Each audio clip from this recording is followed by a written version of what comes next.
Hello students, I am Adarsh Tiwari and welcome back to Magnet Brains, जहां पर आपको मिलता है केजी से लेकर क्लास 12 तक का 100% फ्री एंड क्वालिटी एजुकेशन। चाहे वो एनटीएससी हो, ओलंपियाड हो, हिंदी मीडियम हो या इंग्लिश मीडियम हो, सारे कोर्सेज आपको यहां पर 100% फ्री मिलते हैं। यहां पर कभी भी एक या दो वीडियोस देखने के बाद आपको कोई फी पे करने की जरूरत नहीं है। तो आप जानते हैं कि हम क्या कर रहे थे, तो हम एनसीईआरटी एंड आरडी शर्मा के एक बहुत ही परफेक्ट से कॉम्बो को सॉल्व कर रहे हैं, जहां पर हम सारे कॉन्सेप्ट्स एंड इंपॉर्टेंट क्वेश्चंस पहले एनसीईआरटी के देखते हैं, फिर जो बचे हुए कॉन्सेप्ट्स अगर कुछ होते हैं, कुछ थ्योरम्स होती हैं, एंड बाकी के जो इंपॉर्टेंट क्वेश्चंस होते हैं वो हम आरडी शर्मा से भी सॉल्व करते हैं। तो मतलब कि अगर इस कोर्स को आपने पूरे उस तरीके से देखा जैसे हमने आपको पढ़ाया है और आप सॉल्व करते गए सारी चीजों को, तो आप अपने एग्जाम में स्कोर कर सकते हैं फुल मार्क्स। तो हम कहां तक पहुंच चुके थे, तो हमने प्रोबेबिलिटी चैप्टर स्टार्ट कर दिया था। अपनी बुक एनसीईआरटी से हमने सारे कॉन्सेप्ट्स उसके समझ लिए हैं, सारी ये एक्सरसाइजेस भी खत्म कर ली हैं। अब उसकी एक इंपॉर्टेंट एक्सरसाइज बची है जिसको हम बोलते हैं मिसलेनियस एक्सरसाइज। तो हम उसके भी इंपॉर्टेंट क्वेश्चंस अब यहां पर सॉल्व कर लेते हैं, क्योंकि यहां पर ये करना जरूरी है, तो हम कर लेते हैं। ठीक है, तो स्टार्ट कर रहे हैं हम इसके एग्जांपल्स एंड इसके एक्सरसाइज। कुछ क्वेश्चंस मैं करूंगा आपके लिए, कुछ आपके लिए असाइनमेंट रहेंगे। अगर आपने इससे पहले की वीडियोस नहीं देखे तो पहले जाकर उनको देखिए, वरना चीजें समझ में नहीं आएंगी। ठीक है, तो क्या कर रहे हैं हम, तो हम यहां पर बोलते हैं मिसलेनियस एग्जांपल का सबसे पहला एग्जांपल यहां पर बोला गया है, on her vacations Veena visits 4 cities A, B, C and D in random order. Vacations यार दिल पर लग जाती है बात। वेकेशंस मतलब हर साल सोचते रह जाता है इंसान कि इस बार तो जाएंगे बढ़िया से वेकेशन पर, जा ही नहीं पा रहे हैं। आप जानते हो क्यों नहीं जा पा रहा है कोई कहीं पर, ठीक है, लेकिन अब तो जाएंगे कहीं ना कहीं। अब यहां पर बोल रहा है on her vacations Veena visits 4 cities A, B, C and D in a random order, what is the probability that she visits. She visits, she visits, क्या ये तो अधूरा सा क्वेश्चन दिख रहा है। तो भाई ये है, ये सस्पेंस वाला क्वेश्चन था, मैंने सस्पेंस रखा हुआ था यहां पर कि शी विजिट्स मतलब वो विजिट क्या करती है। तो यहां पर बोल रहा है A before B and B before C, A first and B last, A इधर फर्स्ट और second, A just before B. तो एक क्वेश्चन में 5-5 क्वेश्चन ये आपको दे दिया गया। लेकिन आप जानते हो कि एक बार आपने सारी सैंपल स्पेसेस इसकी बना ली, सैंपल स्पेस तो एक ही बनेगी, मतलब सारे आउटकम्स आपने इसके बना लिए, तो फिर उसके बाद तो कुछ बचना नहीं, बहुत आराम से आप क्वेश्चंस कर लोगे। ठीक है, तो on her vacations Veena visits 4 cities A, B, C and D in a random order. तो भाई अपने छुट्टियों पर वीना जो है वो जाती है 4 सिटीज में, ए बी सी और डी में, किसी भी रैंडम ऑर्डर में। तो आप बोलते हो कि उस रैंडम ऑर्डर में वो कितने, सबसे पहले तो देखते हैं कि कितने पॉसिबल वेज होंगे। तो यहां पर आप बोलोगे टोटल आपके पास 4 सिटीज, ठीक है, 4 सिटीज हैं किसी भी रैंडम ऑर्डर में। तो आप बोलोगे भाई 4 3 2 1, या 4 सिटीज जो हैं वो कितने वेज में अरेंज हो सकती है। मतलब कि अरेंजमेंट क्यों बोल रहा हूं यहां पर मैं, क्योंकि हो सकता है पहले ए जाए फिर बी जाए फिर सी जाए फिर डी जाए, या हो सकता है कि पहले बी जाए फिर सी जाए फिर ए जाए फिर डी जाए, कोई भी अरेंजमेंट हो सकता है। इसलिए यहां पर मैं अरेंजमेंट की बात कर रहा हूं। 4 सिटीज 4 वेज में अरेंज करना है अपन को, मतलब 4 वेज नहीं, 4 सिटीज को अपन को अरेंज करना है, टेकिंग 4 एट अ टाइम। चारों सिटीज को अरेंज करना तो कितने वेज में हो सकते हैं, 4 फैक्टोरियल वेज में, ये हम जानते हैं पहले से। तो ये हो जाएगा 4 3 12 2 24 वेज। कितने वेज हो गए, 24 वेज। क्लियर है ये बात। अब यहां पर 24 वेज हो चुके हैं, तो अब आपको क्या करना है, तो आपको यहां पर सैंपल स्पेस बनाना है। ठीक है, सैंपल स्पेस कैसे बनाओगे, तो आप यहां पर देखो 4 सिटीज हैं, किस ऑर्डर में जा सकते हैं वो, तो सबसे पहले आप एक लाइन बनाते हो। तो ए के साथ पहले बी फिर सी फिर डी, या फिर ए के साथ बी फिर डी फिर सी। थोड़ा पास पास लिखते हैं, बहुत ज्यादा हो जाएगा।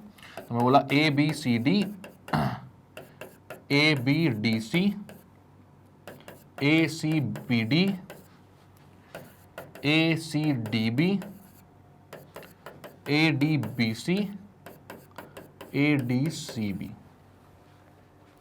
तो हर लेटर को फ्रंट पे रख के टोटल 6 वेज हो पाएंगे, याद रखना, क्योंकि आपको टोटल 24 चाहिए, 4 लेटर हैं, हर लेटर को पहले रखकर 6 वेज होंगे, तभी 6 × 4 24 वेज होंगे। इस तरीके से आप इसको याद रखो कि आप कैसे आप इसका सैंपल स्पेस पूरा क्रिएट कर सकते हो। तो ये ए वाली एक पूरी रो हो गई। इसके बाद आप बी को लेकर आते हो, तो B A C D, B A D C, B C D, B C A D, B C D A, B D C A, B D A C. इसके बाद कौन आ जाएगा शुरुआत में? तो इसके बाद आ जाएगा भाई सी, तो C A B D, C A D B, C B A D, C B D A, फिर C D A B, C D B ए।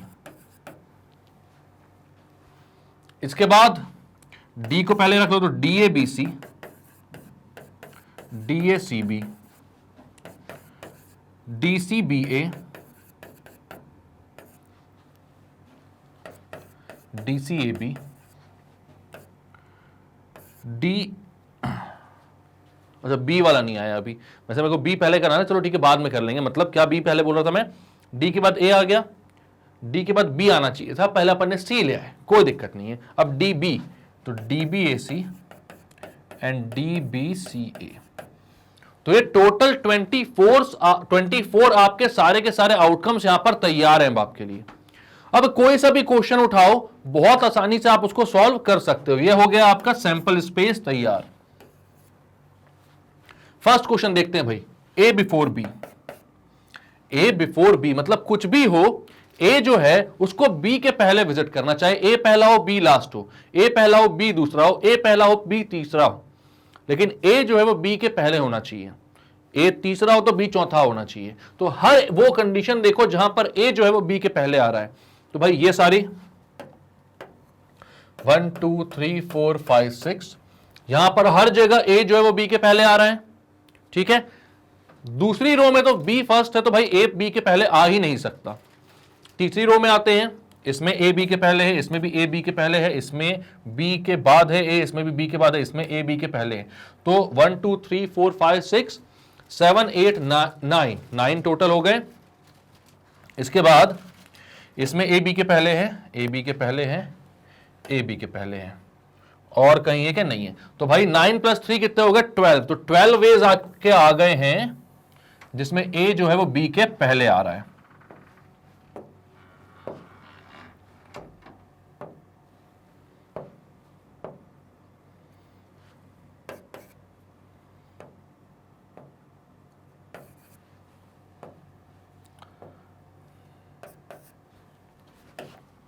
तो फेवरेबल इवेंट कितने हो गए आपके?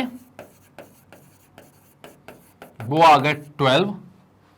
फेवरेबल इवेंट आ गए 12 क्योंकि 12 बार ऐसी जगह ऐसी चीज है, ऐसा अरेंजमेंट हो रहा है जिसमें ए जो है वो बी के पहले आ रहा है। और उसके बाद टोटल नंबर ऑफ वेज कितने हैं? तो वो 24 हैं। तो टोटल कितने हैं? तो प्रोबेबिलिटी कितनी हो जाएगी ए को पहले आने की? तो इसको मैं लिख लेता हूं, पी ऑफ ए बोल दिया इसको मैंने ऐसे। तो पी ऑफ ए कितना हो गया? 12/24 यानी 1/2। तो 1/2 वेज में ए जो है वो बी के पहले विजिट हो रहा है, और ऑब्वियसली बात है बी जो है वो ए के पहले विजिट होगा, तो 1/2 वेज में वो भी 12 वेज होंगे, ठीक है। तो ये क्लियर है। अब आते हैं भाई नेक्स्ट क्वेश्चन पे। नेक्स्ट क्वेश्चन क्या बोल रहा है? A before B and B before C. Second है अपना A before B and B before C. A B के पहले और बी सी के पहले। तो इसमें देखते हैं भाई A before B and B before C, ये वाला ठीक है बिल्कुल।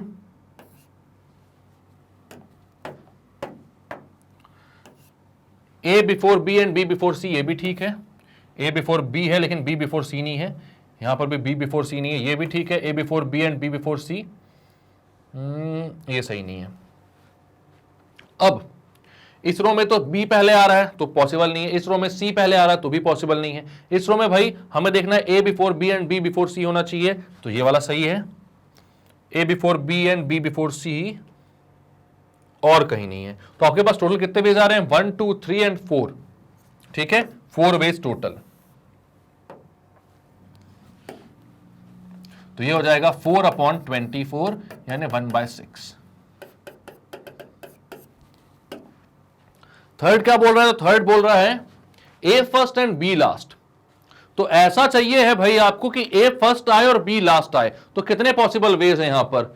ए पहला आ रहा है तो यही रो है आपके पास, ए फर्स्ट एंड बी लास्ट एक, ए फर्स्ट एंड बी लास्ट दो।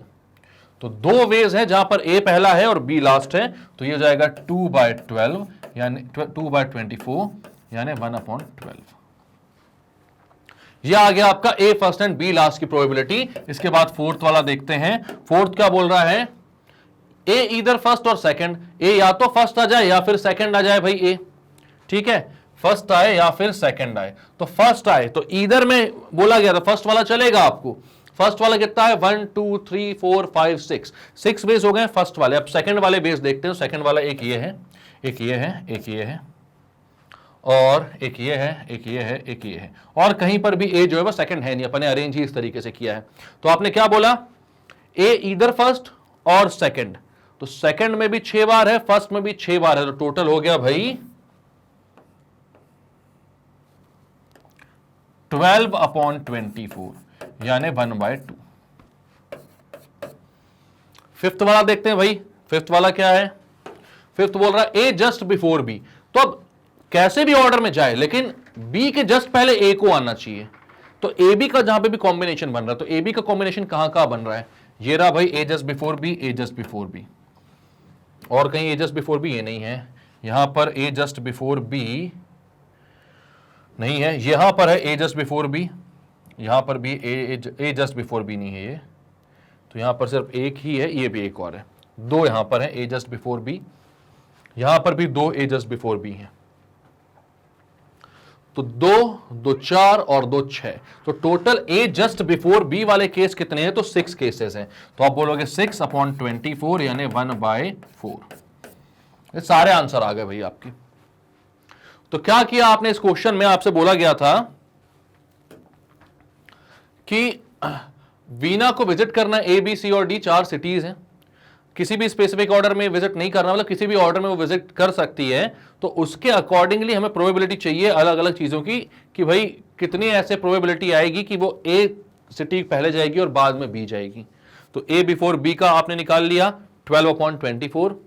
उसके बाद A before B and B before C, तो ए पहले आए, उसके बाद बी आए और उसके बाद सी आए, मतलब किसी भी ऑर्डर में, मतलब जरूरी नहीं है कि बी के जस्ट बाद सी आए, बी के बाद डी आ सकता है फिर सी आ जाए, ए के बाद डी आ सकता है फिर बी आ जाए, ठीक है। तो A before B and B before C वाला अपन ने देखा, तो वहां पर कितने आए अपने पास, 4 केसेस आए थे, तो 4/24 यानी 1/6 हो गया। ए फर्स्ट एंड बी लास्ट, तो ए फर्स्ट एंड बी लास्ट के सारे केसेस देखे आपने, वहां पर टोटल 2 केसेस आए, सिर्फ 2 ही ऐसे केसेस थे जहां पर ए पहला था और बी लास्ट था, तो 1/12 इसका आंसर आ गया 2/24। उसके बाद ए इधर फर्स्ट और सेकंड, तो ए फर्स्ट या सेकंड वाले हमने देख लिए, तो यहां पर वो सिर्फ और सिर्फ 12 बन रहे थे, तो 12/24 हो गया उसका आंसर 1/2। और ए जस्ट बिफोर बी, तो ए जस्ट बिफोर बी के भी केसेस देख लिए भाई अपन ने, उसके केसेस थे 4 थे ना, ए जस्ट बिफोर बी, तो 1 2 यहां पर बन रहे थे, ए जस्ट बिफोर बी 2 यहां पर बन रहे थे और 2 यहां पर बन रहे थे, ठीक है, तो 6 केसेस थे, टोटल हो गया अपने 6/24, आंसर आ गया 1/4। क्लियर है।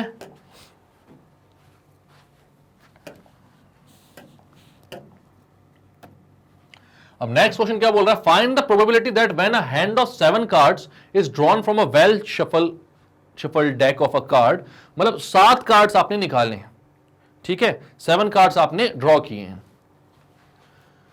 फिर from 52 cards, it contains all kings, सारे किंग्स होने की क्या प्रोबेबिलिटी होगी, then 3 kings, then at least 3 kings, all kings 3 kings and at least 3 Kings.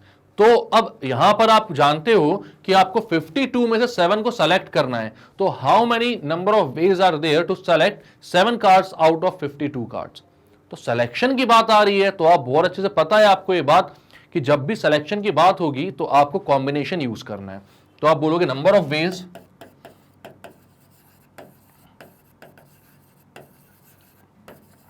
of selecting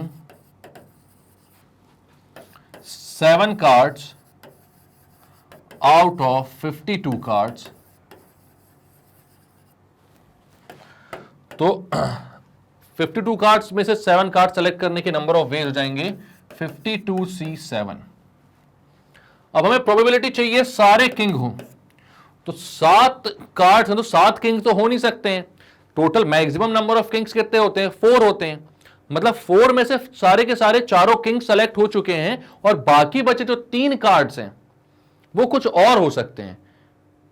तो आप कैसे निकालोगे इसको? तो आप बोलोगे भाई सबसे पहले तो 4 में से 4 किंग को सेलेक्ट करना है, ठीक है, ऑल किंग्स ना। तो यहां पर आप लिखते हो there are total 4 kings, selecting 4 out of 4, therefore selecting 4 out of 4,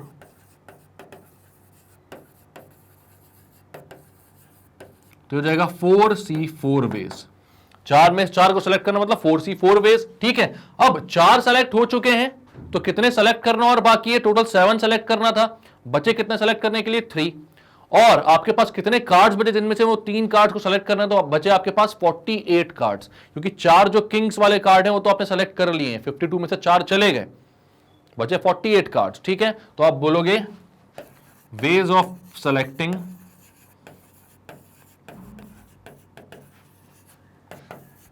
remaining cards, तो वो हो जाएगा 48C3। 48 कार्ड्स में से आपको 3 कार्ड्स को सेलेक्ट करना पड़ेगा अब, ठीक है। अब एक बात बताओ, ये एंड वाला केस होगा कि और वाला? यहां पर मल्टीप्लिकेशन होगा या फिर एडिशन होगा? तो आप बोलेंगे यहां पर मल्टीप्लिकेशन होगा। क्यों होगा मल्टीप्लिकेशन? क्योंकि हमको ये बात पता है कि 4C4 जो है अभी सिर्फ 4 ही कार्ड सेलेक्ट करवा पाया है, हमें टोटल 7 कार्ड सेलेक्ट करने, मतलब 3 बचे हुए हैं। मतलब ये अकेला सफिशिएंट कंडीशन नहीं है 7 कार्ड सेलेक्ट करने के लिए। तो आप बोलोगे प्रोबेबिलिटी के लिए अपने फेवरेबल इवेंट्स कितने हो जाएंगे? तो वो हो जाएगा आपके पास 4C4 इंटू 48C3। पहले 4 किंग में से चारों किंग सेलेक्ट हुए, उसके बाद 48 कार्ड में से 3 कार्ड सेलेक्ट हुए, ये फेवरेबल इवेंट हो गया। प्रोबेबिलिटी क्या हो जाएगी? Favourable upon total. टोटल कितना है? 52C7।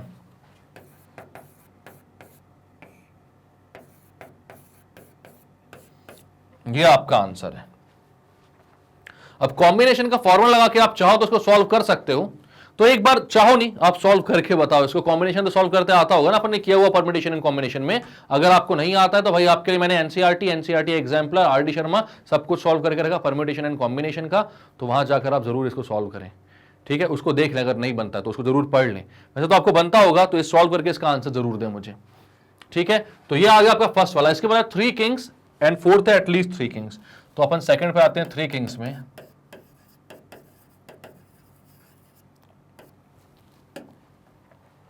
तो 3 किंग्स चाहिए आपको, तो 4 में से 3 किंग सेलेक्ट होंगे, तो भाई 4 में से 3 किंग सेलेक्ट करने का वे 4C3 इनटू, अब आपके पास कितने कार्ड्स और सेलेक्ट करने बाकी हैं? तो भाई 3 कार्ड सेलेक्ट हुए हैं, आपको करने थे 7 कार्ड सेलेक्ट, मतलब 4 और सेलेक्ट करने हैं।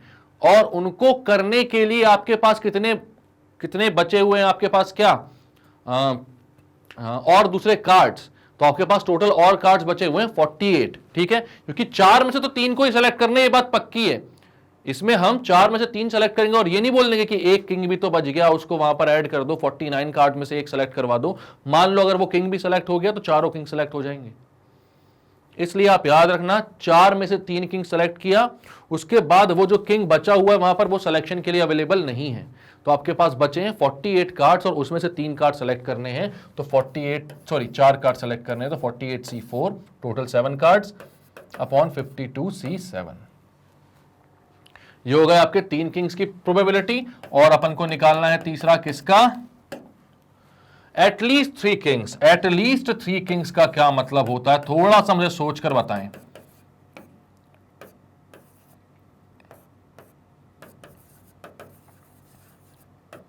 थोड़ा सोचकर बताएं कि एटलीस्ट 3 किंग्स का क्या मतलब होता है। तो एटलीस्ट 3 किंग्स का मतलब होता है कि भाई कम से कम 3 किंग सेलेक्ट होंगे, उनसे ज्यादा वाले चल सकते हैं। मतलब कि देखा जाए तो यहां पर आप बोलोगे 3 किंग्स और 4 किंग्स, यही होता है एटलीस्ट 3 किंग्स, ठीक है। तो 3 किंग्स और 4 किंग्स। अब हमारे पास 3 किंग्स की भी प्रोबेबिलिटी है 4C3 into 48C4 upon 52C7 plus, क्योंकि और का मतलब होता है एडिशन, और ये दोनों ही केसेस म्यूचुअली एक्सक्लूसिव हैं। या तो 4 किंग सेलेक्ट हो सकते हैं या तो 3 किंग सेलेक्ट हो सकते हैं। ऐसा साथ में नहीं हो सकता कि 4 भी सिलेक्ट हो जाए 3 भी सिलेक्ट हो जाए। 7 किंग थोड़ी होते हैं आपके पास टोटल, ठीक है। तो ये म्यूचुअली एक्सक्लूसिव है, तो इनका इंटरसेक्शन 0 होगा, इसलिए इन दोनों को ऐड करके लिख दो बस। 4C3 into 48C4, 4C4 into 48C3 upon 52C7, क्योंकि फर्स्ट वाला यही था ना 4 किंग्स वाला।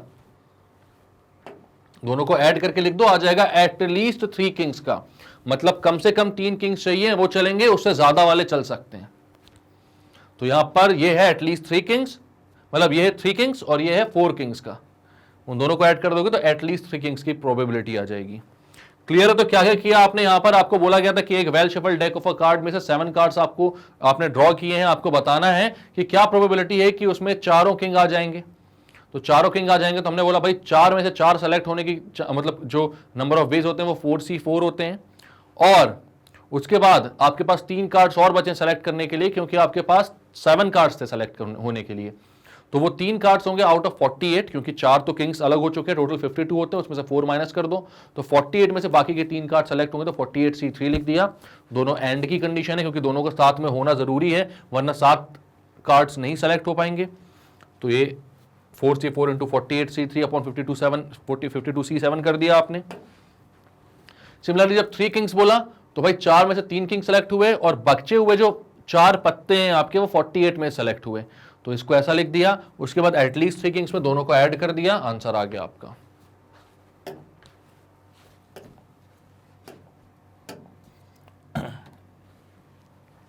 नेक्स्ट बोल रहा है, if A B C are 3 events associated with a random experiment, prove that.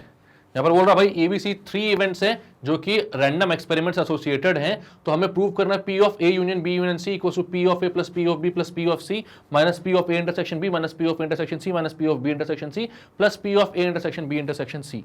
तो भाई आप लोगों के लिए ये क्वेश्चन असाइनमेंट है। अब आप बोलोगे असाइनमेंट क्यों दे रहे हो सर, ये तो प्रूफ वाला क्वेश्चन है, हमसे नहीं बन पाएगा। और अगर आप ऐसा बोलोगे तो बेटा फिर पनिशमेंट मिलेगी आपको पवन भैया के साथ। क्यों मिलेगी? क्योंकि ये सेट में मैंने आपको एनसीईआरटी एग्जाम्पलर में भी करवाया है, एनसीईआरटी जब पढ़ाई है तब भी करवाया है, तो ये इस चीज को मैंने आपको 2-2 बार प्रूव करवाया हुआ है। वहां पर P की जगह N लिखा होता, बस फर्क इतना ही होता, बाकी वेन डायग्राम से आप बहुत आसान तरीके से इसको प्रूव कर सकते हो।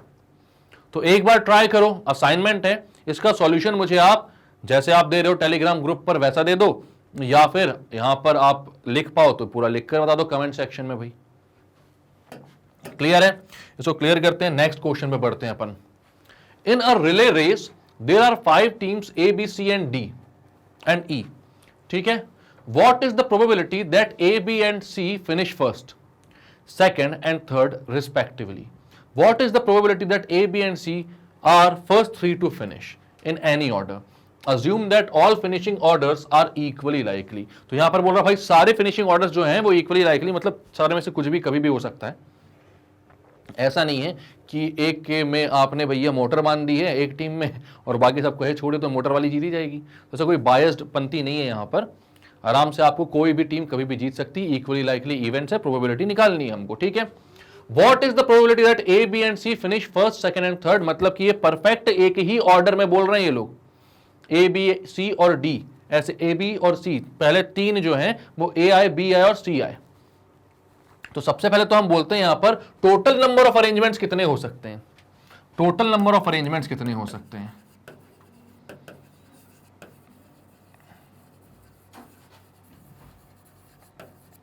तो आप बोलोगे 5 टीमें हैं, बट भाई जो टॉप 3 हैं वो तो 3 ही टीम हो सकती हैं, बट वो तो 3 टीम्स हैं वो कोई सी भी हो सकती है, उनका अरेंजमेंट कैसा भी हो सकता है, ठीक है।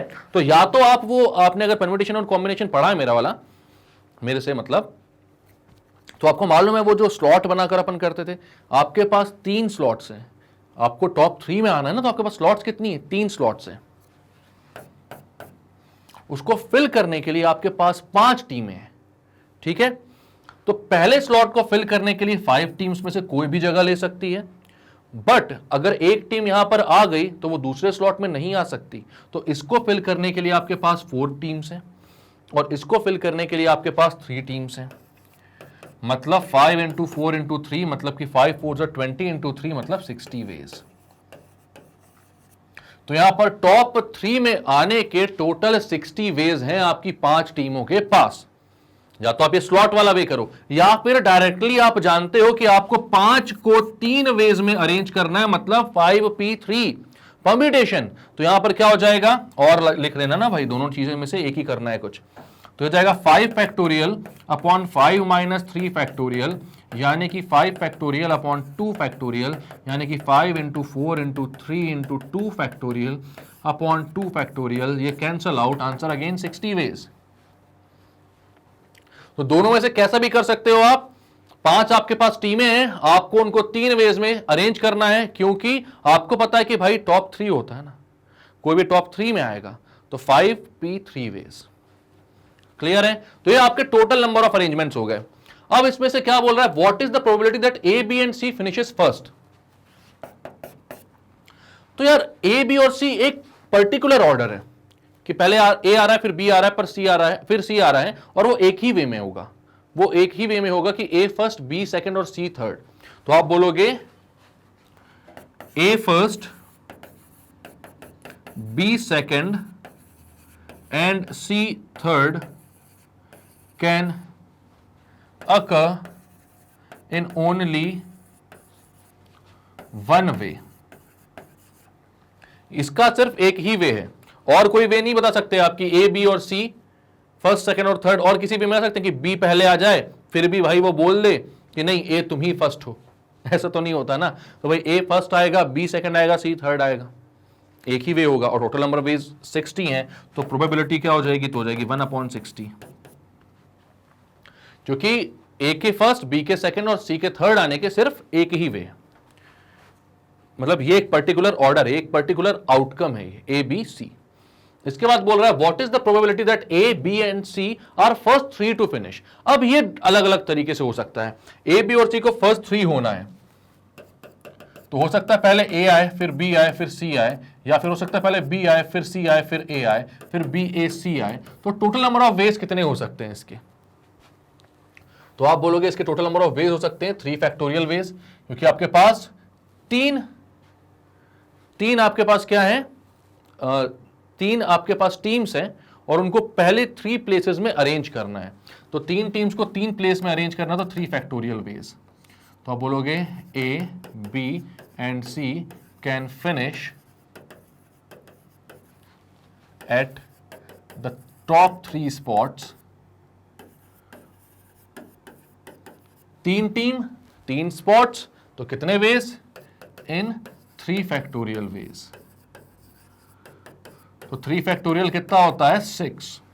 अब फेवरेबल इवेंट हमारा 6 आ गया, टोटल नंबर ऑफ इवेंट 60 है, तो प्रोबेबिलिटी कितना हो जाएगा, तो वो हो जाएगा 6/60 यानी 1/10। यह आपका आंसर है। क्लियर है। तो क्या क्या किया आपने इस क्वेश्चन में, तो आपको बोला गया था भाई कि in a relay race there are 5 teams A B C and D and E. क्या प्रोबेबिलिटी है कि ए बी और सी जो है वो पहले फर्स्ट, सेकंड और थर्ड आए। तो हमने बोला भाई टोटल नंबर ऑफ अरेंजमेंट सबसे पहले निकालते हैं। 5 टीमें हैं, उनको 3 प्लेस में अरेंज करना, तो कितने पॉसिबल वेज हो सकते हैं। तो आपने बोला 5p3 वेज हो सकते हैं।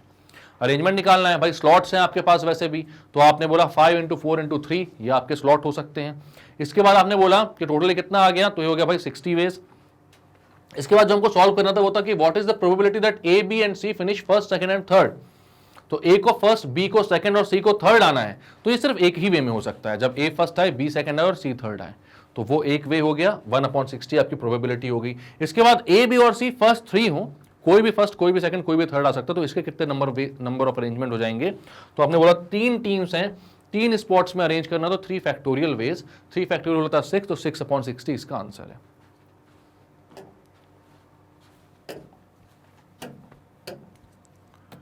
अब नेक्स्ट क्वेश्चन क्या है, तो भाई ये बोल रहा है अ box contain 10 red marbles, 20 blue marbles, 30 green marbles, 5 marbles are drawn from the box. What is the probability that all will be blue, at least one will be green?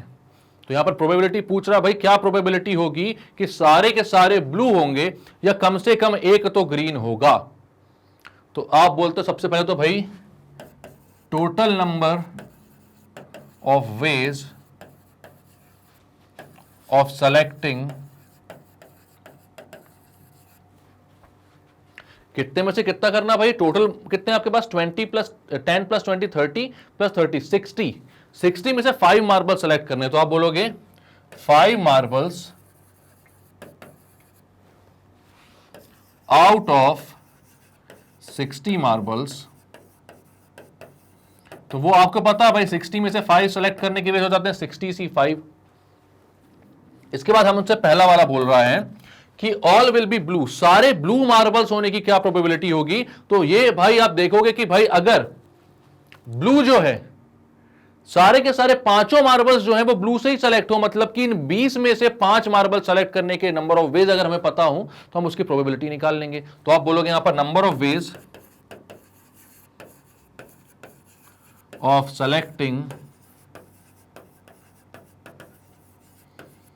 5 blue marbles, 5 blue marbles को select करने के number of veg क्या होंगे। तो आपके पास 20 blue marbles हैं, इसमें से 5 सेलेक्ट करना है तो 20C5 आप बोलोगे। तो प्रोबेबिलिटी कितनी हो जाएगी भाई, तो प्रोबेबिलिटी हो जाएगी 20 में से आपने 5 सेलेक्ट किया और टोटल 60 में से आपने 5 सेलेक्ट किए। तो ये हो गया आपका आंसर कि भाई 20C5 अपॉन 60C5। अब यहां पर आपके पास ये बहुत अच्छे से क्लियर हो चुका है कि ये जो प्रोबेबिलिटी है ये किसकी है, 5 मार्बल्स के सेलेक्ट होने की है आउट ऑफ 20 मार्बल्स। क्लियर है बात। अब दूसरा बोल रहा है एटलीस्ट 1 विल बी ग्रीन, कम से कम एक तो ग्रीन हो, इसकी क्या प्रोबेबिलिटी होगी। तो हम यहां पर ये क्या कर सकते हैं कि भाई हम पहले प्रोबेबिलिटी निकालें कि एक भी ग्रीन ना हो। हम ये प्रोबेबिलिटी निकाल लेते हैं कि एक भी जो मार्बल है वो ग्रीन ना हो। तो आप क्या बोलोगे, इसकी प्रोबेबिलिटी कैसे निकलेगी। तो आप बोलोगे यहां पर आपके पास 10 रेड है और 20 ब्लू हैं। अगर आपके 5 जो मार्बल्स हैं वो इन 10 रेड और 20 ब्लू मतलब इन 30 मार्बल से सेलेक्ट होकर आएंगी, तो आपके पास ये प्रोबेबिलिटी हो जाएगी कि भाई ये जो है वो एक भी ग्रीन नहीं होने की प्रोबेबिलिटी है। ठीक है, तो आप बोलोगे probability that no marble will be green, तो इसको मैं बोलता हूं P of G dash, green नहीं होने की प्रोबेबिलिटी। तो ये हो जाएगा आपके पास भाई 10 ब्लू है, 10 ब्लू है ना, नहीं 20 ब्लू है और 10 रेड है, तो इनमें से 5 सेलेक्ट हो जाएं रेड और ब्लू में से। तो 20 और 10 होता 30, तो 30C5 अपॉन टोटल कितना था, टोटल था आपका 60C5। तो ये वे हो गया आपके पास, ये किसका वे हो गया, तो ये हो गया आपका कि भाई एक भी मार्बल ग्रीन नहीं होगी। तो आप बोलोगे कि भाई कि ग्रीन होने की प्रोबेबिलिटी क्या हो जाएगी, फिर कम से कम एक मार्बल तो ग्रीन हो, तो इसकी प्रोबेबिलिटी हो जाएगी 1 माइनस एक भी ग्रीन ना होने की प्रोबेबिलिटी, तो हो जाएगा 1 माइनस 30C5 अपॉन 60C5। यह आ गए आपके दोनों आंसर्स। कोई दिक्कत कोई परेशानी आपको यहां पर, आप यहां पर बहुत अच्छे से सारी चीजें समझ पा रहे हो। अगर कोई डाउट हो तो प्लीज मुझे ग्रुप पर टेलीग्राम पर जरूर बता दें, या फिर यहां पर डाउट सेक्शन में मतलब कमेंट सेक्शन में आप जरूर डाउट अपना लिख सकते हैं। हमने क्या किया एक बार और शुरुआत से देखते हैं इस क्वेश्चन में। तो इस क्वेश्चन में आपको बोला गया है कि अ box contains 10 red marbles, 20 blue marbles and 30 green marbles. तो आपके पास 10 रेड थी, 20 ब्लू थी और 30 ग्रीन मार्बल्स थी। 5 मार्बल्स को सेलेक्ट करना था इसमें से। तो आपने बोला कि 5 मार्बल्स को सेलेक्ट करने का क्या कितने नंबर ऑफ वेज होते हैं। तो 60 टोटल मार्बल्स हैं, उसमें से आपको 5 सेलेक्ट करना, तो 60C5 नंबर ऑफ वेज होते हैं इसके। अब आपने बोला कि आपके पास अगर 60C5 नंबर ऑफ वेज हैं इसको सेलेक्ट करने के और आपको निकालना है ऑल विल बी ब्लू, तो पांचों मार्बल्स जो है वो ब्लू से सेलेक्ट होंगी, मतलब इन 20 मार्बल से सेलेक्ट होंगी। तो 20C5 वेज हो गए 5 ब्लू मार्बल सेलेक्ट करने के। तो 20C5 favourable, 60C5 total, answer आ गया। इसके बाद बोला एटलीस्ट 1 विल बी ग्रीन, तो हमने निकाला नन विल बी ग्रीन, एक भी ग्रीन नहीं होगी उसकी प्रोबेबिलिटी। मतलब एक भी ग्रीन नहीं होगी तो या तो अपनी बॉल जो है वो ब्लू होगी या फिर रेड होगी। तो आपने बोला कि भाई ब्लू और रेड टोटल 30 है, तो इन 30 में से कोई भी एक बॉल सेलेक्ट हो जाए, 5 में से कोई भी 5 बॉल सेलेक्ट हो जाए, तो 30C5 अपॉन 60C5 ये प्रोबेबिलिटी हो गई एक भी ग्रीन नहीं होने की। ठीक है, अब आपने बोला एक भी ग्रीन नहीं होगी, तो अगर उसको मैं 1 से माइनस कर दूंगा तो मेरे पास वो प्रोबेबिलिटी आ जाएगी जो हमें यह बताएगी कि कम से कम एक तो ग्रीन होगी।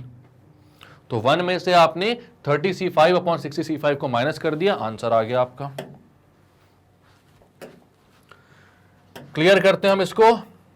नेक्स्ट क्वेश्चन क्या बोल रहा था भाई, यहां पर बोल रहा 4 cards are drawn from a well shuffled deck of 52 cards, what is the probability of obtaining 3 diamonds in 1 spade.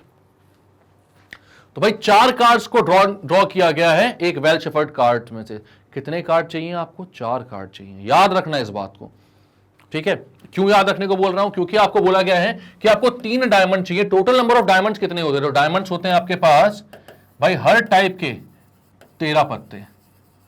Great mathematician Akshay Kumar ji ने ये बात बहुत पहले बताई थी, सिंग इज किंग का गाना ना, एक कलर के 13 पत्ते लेकिन सब में बस एक किंग, एस भी हम हैं बेस भी हम हैं। उसमें वो आपको प्रोबेबिलिटी सिखा रहे हैं अच्छे से।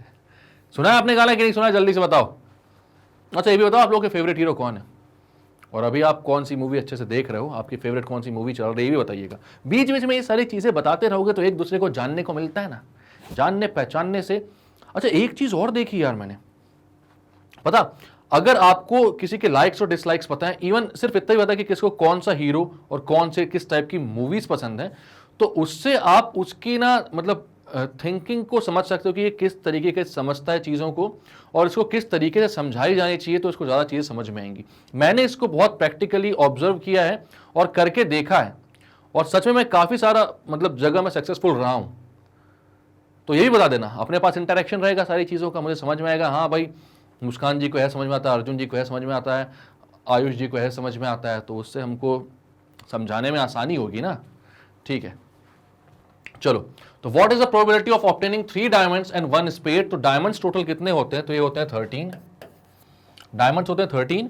अब 13 में से आपको 3 डायमंड सेलेक्ट करने हैं, हर तरीके के 13 होते हैं, ये भी 13 है, और एक स्पेड भी 13 होते हैं, लेकिन वो सिर्फ एक ही सेलेक्ट करना है। तो आपको पता है selecting 1 diamond, selecting 3 diamonds out of 13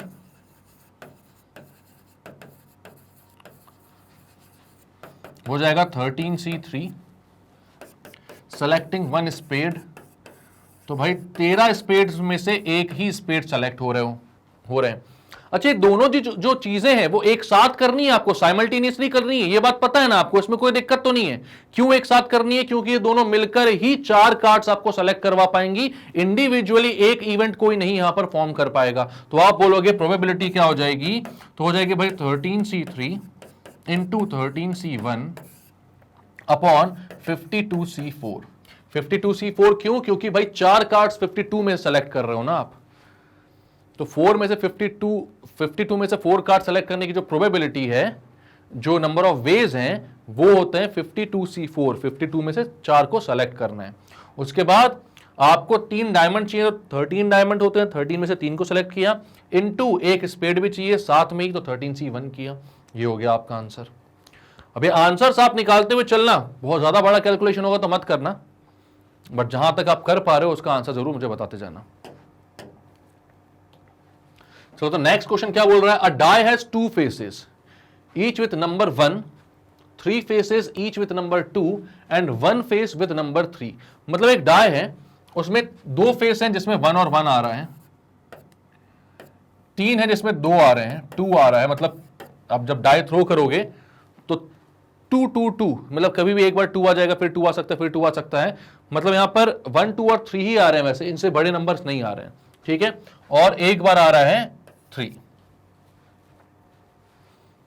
तो अब यहां पर ये पूछ रहा है कि क्या प्रोबेबिलिटी है 2 आने की। तो 2 कितनी बार आ रहा है भाई? टोटल 3 टाइम्स आ रहा है। तो फर्स्ट वाले का क्या जाएगा? 3/6, क्योंकि टोटल है भाई आपका 6 है टोटल आउटकम। 1 2 3 4 5 6, जल्दी जल्दी कर सकते हैं ना अपन इसको, इसमें और सोचने की जरूरत तो नहीं है। 6 आउटकम्स में से फेवरेबल आउटकम मतलब 2 आने वाले आउटकम्स कितने हैं? 3 बार हैं, तो 3/6 आंसर आ गया 1/2। इसके बाद 1 और 3, 1 और 3, तो 1 कितनी बार आ रहा है? 2 बार, 3 आ रहा है 1 बार। इन दोनों के ही ऑब्जर्वेशंस को ऐड कर दो, तो यहां पर हो जाएगा 1 और 3, मतलब कि ये 2 बार प्लस 1 टाइम्स, तो ये हो गया 3/6, यानी ये भी आ गया 1/2। और थर्ड क्या है? नॉट 3 के नहीं आने की। तो 3 के आने की कितनी ये निकाल लेते हैं, P ऑफ 3 कितना हो जाता है। तो 3 के आने की भाई एक ही बार है, एक ही बार आ रहा है 6 में से, तो 1/6 हो गई 3 के आने की। तो 3 के नहीं आने की कितनी हो जाएगी, तो ये हो जाएगी 1 - 1/6 यानी 5/6। आंसर आ गया भाई। कुछ था नहीं इस क्वेश्चन में, एक डाइस को इन्हें नए तरीके से डिजाइन कर दिया था। 2 फेसेस में 1 आउटपुट आ रहा था, 3 फेसेस में 2 आ रहा था और 1 फेस में 3 आ रहा था। तो हमसे पूछा था कि 2 आने की कितनी प्रोबेबिलिटी है, कितने % चांसेस है कि 2 आ जाएगा। तो आपने बोला 2-3 बार आ रहा है और टोटल 6 है आउटकम्स, तो 3/6 हो गया इसका प्रोबेबिलिटी, वो आ गया 1/2। इसके बाद आपने बोला 1 और 3, तो 1 और 3 मतलब कि 1 और ऐड करना है आपको 3 वाले को। तो हम यहां पर या तो 1 की प्रोबेबिलिटी निकालें और 3 की प्रोबेबिलिटी निकालें, लास्ट में दोनों की प्रोबेबिलिटीज को ऐड कर दें। जैसे कि मैं बोलता हूं 1 कितनी बार आ रहा है, 2 बार आ रहा है, तो इसके आने की प्रोबेबिलिटी हो जाएगी 2/6 प्लस 3 कितनी बार आ रहा है, 1 बार आ रहा है, तो इसके आने की प्रोबेबिलिटी हो जाएगी 1/6 और यहां पर 3/6 निकालकर 1/2 कर दो। या फिर दोनों के ही आउटकम्स जो है फेवरेबल उनको आप ऐड कर दो, ये 2 बार आ रहा है, ये 1 बार आ रहा है, 2 + 1 करो डिवाइडेड बाय टोटल आउटकम्स कर दो, तो 3/6 फिर भी आंसर आ जाएगा दोनों तरीके से। इसके बाद क्या बोला गया आपको, P ऑफ नॉट 3 मतलब 3 के नहीं होने की प्रोबेबिलिटी क्या होगी। तो 3 के नहीं होने की प्रोबेबिलिटी के लिए मैंने बोला कि भाई 3 के होने की प्रोबेबिलिटी होगी कितनी, 1/6, तो उसके नहीं होने की प्रोबेबिलिटी क्या हो जाएगी, 1 - 1/6। एक अपन को पता है कॉम्प्लीमेंट वाला रूल, तो आ गया 5/6 आपका आंसर। क्लियर है। अब क्या बोल रहा है, in a certain lottery 10,000 tickets are sold and 10 equal prizes are awarded. What is the probability of not getting a prize if you buy 1 ticket, 2 tickets and 10 tickets? ये क्वेश्चन जो है ये आपका असाइनमेंट। अब आप बोलोगे सर ये तो टफ सा क्वेश्चन लग रहा है, ये आप असाइनमेंट क्यों दे रहे हैं। तो मैं बोलूंगा आपने लाइव सेशन देखा था मेरा, देखा था आप लोगों ने, मैं जानता हूं अपनी बातें हुई थी बहुत अच्छे से, वहां पर ये क्वेश्चन मैंने आपको सॉल्व करवाया हुआ है। तो एक बार ये क्वेश्चन आप खुद से ट्राई करें, अगर बनता है तो बहुत अच्छी बात है, नहीं बनता तो लाइव सेशन में ढूंढें और इस क्वेश्चन को सॉल्व करें। वहां से अगर आपको मिल जाता तो बहुत अच्छी बात है, नहीं बनता है उसके बाद भी तो फिर टेलीग्राम ग्रुप है, आप वहां पर मुझसे पूछ लें। तो ये क्वेश्चन बहुत ही ईजी है और मैंने बहुत ही अच्छे तरीके से इसको इजीली सॉल्व करवाया हुआ है आपको। तो एक बार जब मैं करवा चुका हूं तो अब इतना तो बनता है ना आपको कि आप करें सॉल्व थोड़ा सा। आपके लिए एनसीईआरटी एग्जाम्पलर भी सॉल्व करी हुई है मैंने, आपके लिए लाइव सेशन भी लिया हुआ है मैंने, तो प्रोबेबिलिटी बननी चाहिए इतनी, तो ये तो बन जाएगा क्वेश्चन, आसान क्वेश्चन। एक बार ट्राई करो ना यार प्लीज, आंसर दो इसका मुझे, ठीक है। अब नेक्स्ट क्वेश्चन क्या बोल रहा है, out of 100 students 2 sections of 40 and 60 are formed. If you and your friend are among the 100 students, what is the probability that you both enter the same section, you both enter the different section? और ये भी जो question है ये भी आपका exactly assignment है, क्योंकि इस क्वेश्चन को भी मैंने लाइव सेशन में आपके लिए सॉल्व किया हुआ है।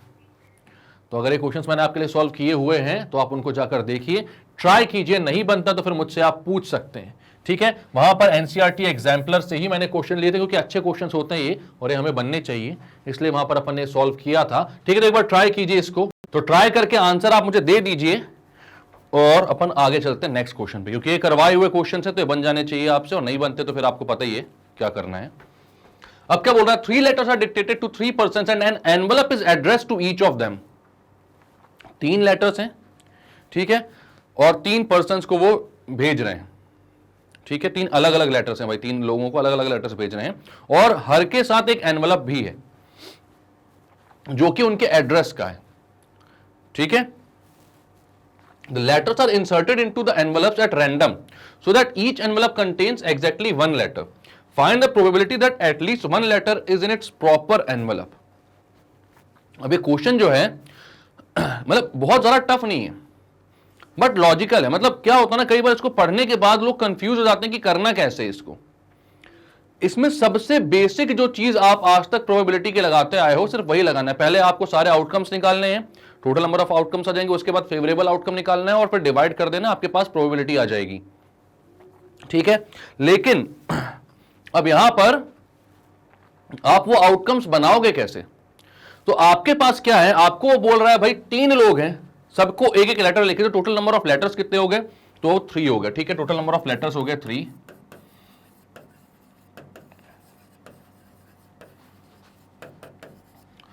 टोटल एनवेलप्स कितने हो गए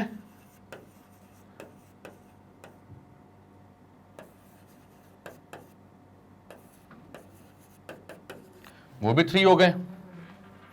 ठीक है,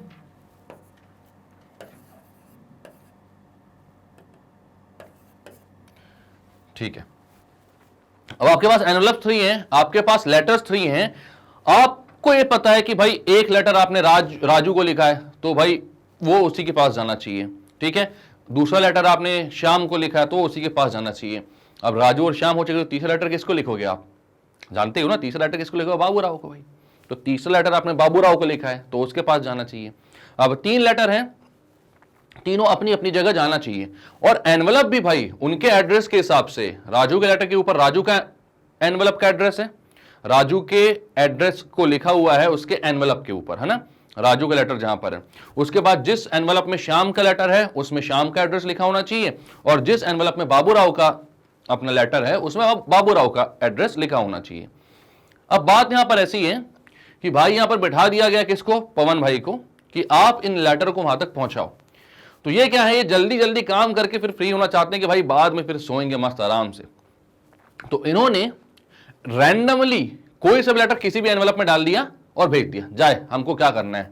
ठीक है, तो अब यहां पर हरकत ऐसी हो चुकी है, रैंडमली किसी भी एनवलप में कोई सा भी लेटर पहुंचा दिया गया है। तो अब हमको वहां पर सॉल्व करना है भाई कि इन्होंने, पवन भाई ने कोई भी काम खराब कर दिया है।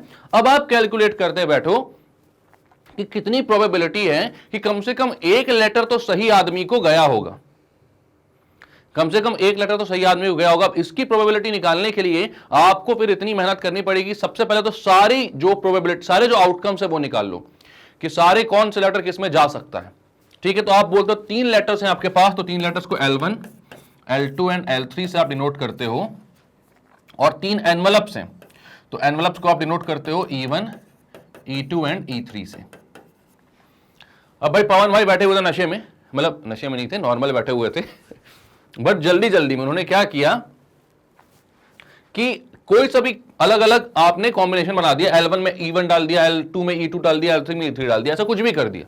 ठीक है, ये तो उन्होंने सही बना दिया गलती से, तो एक तो सही वाला भी होगा।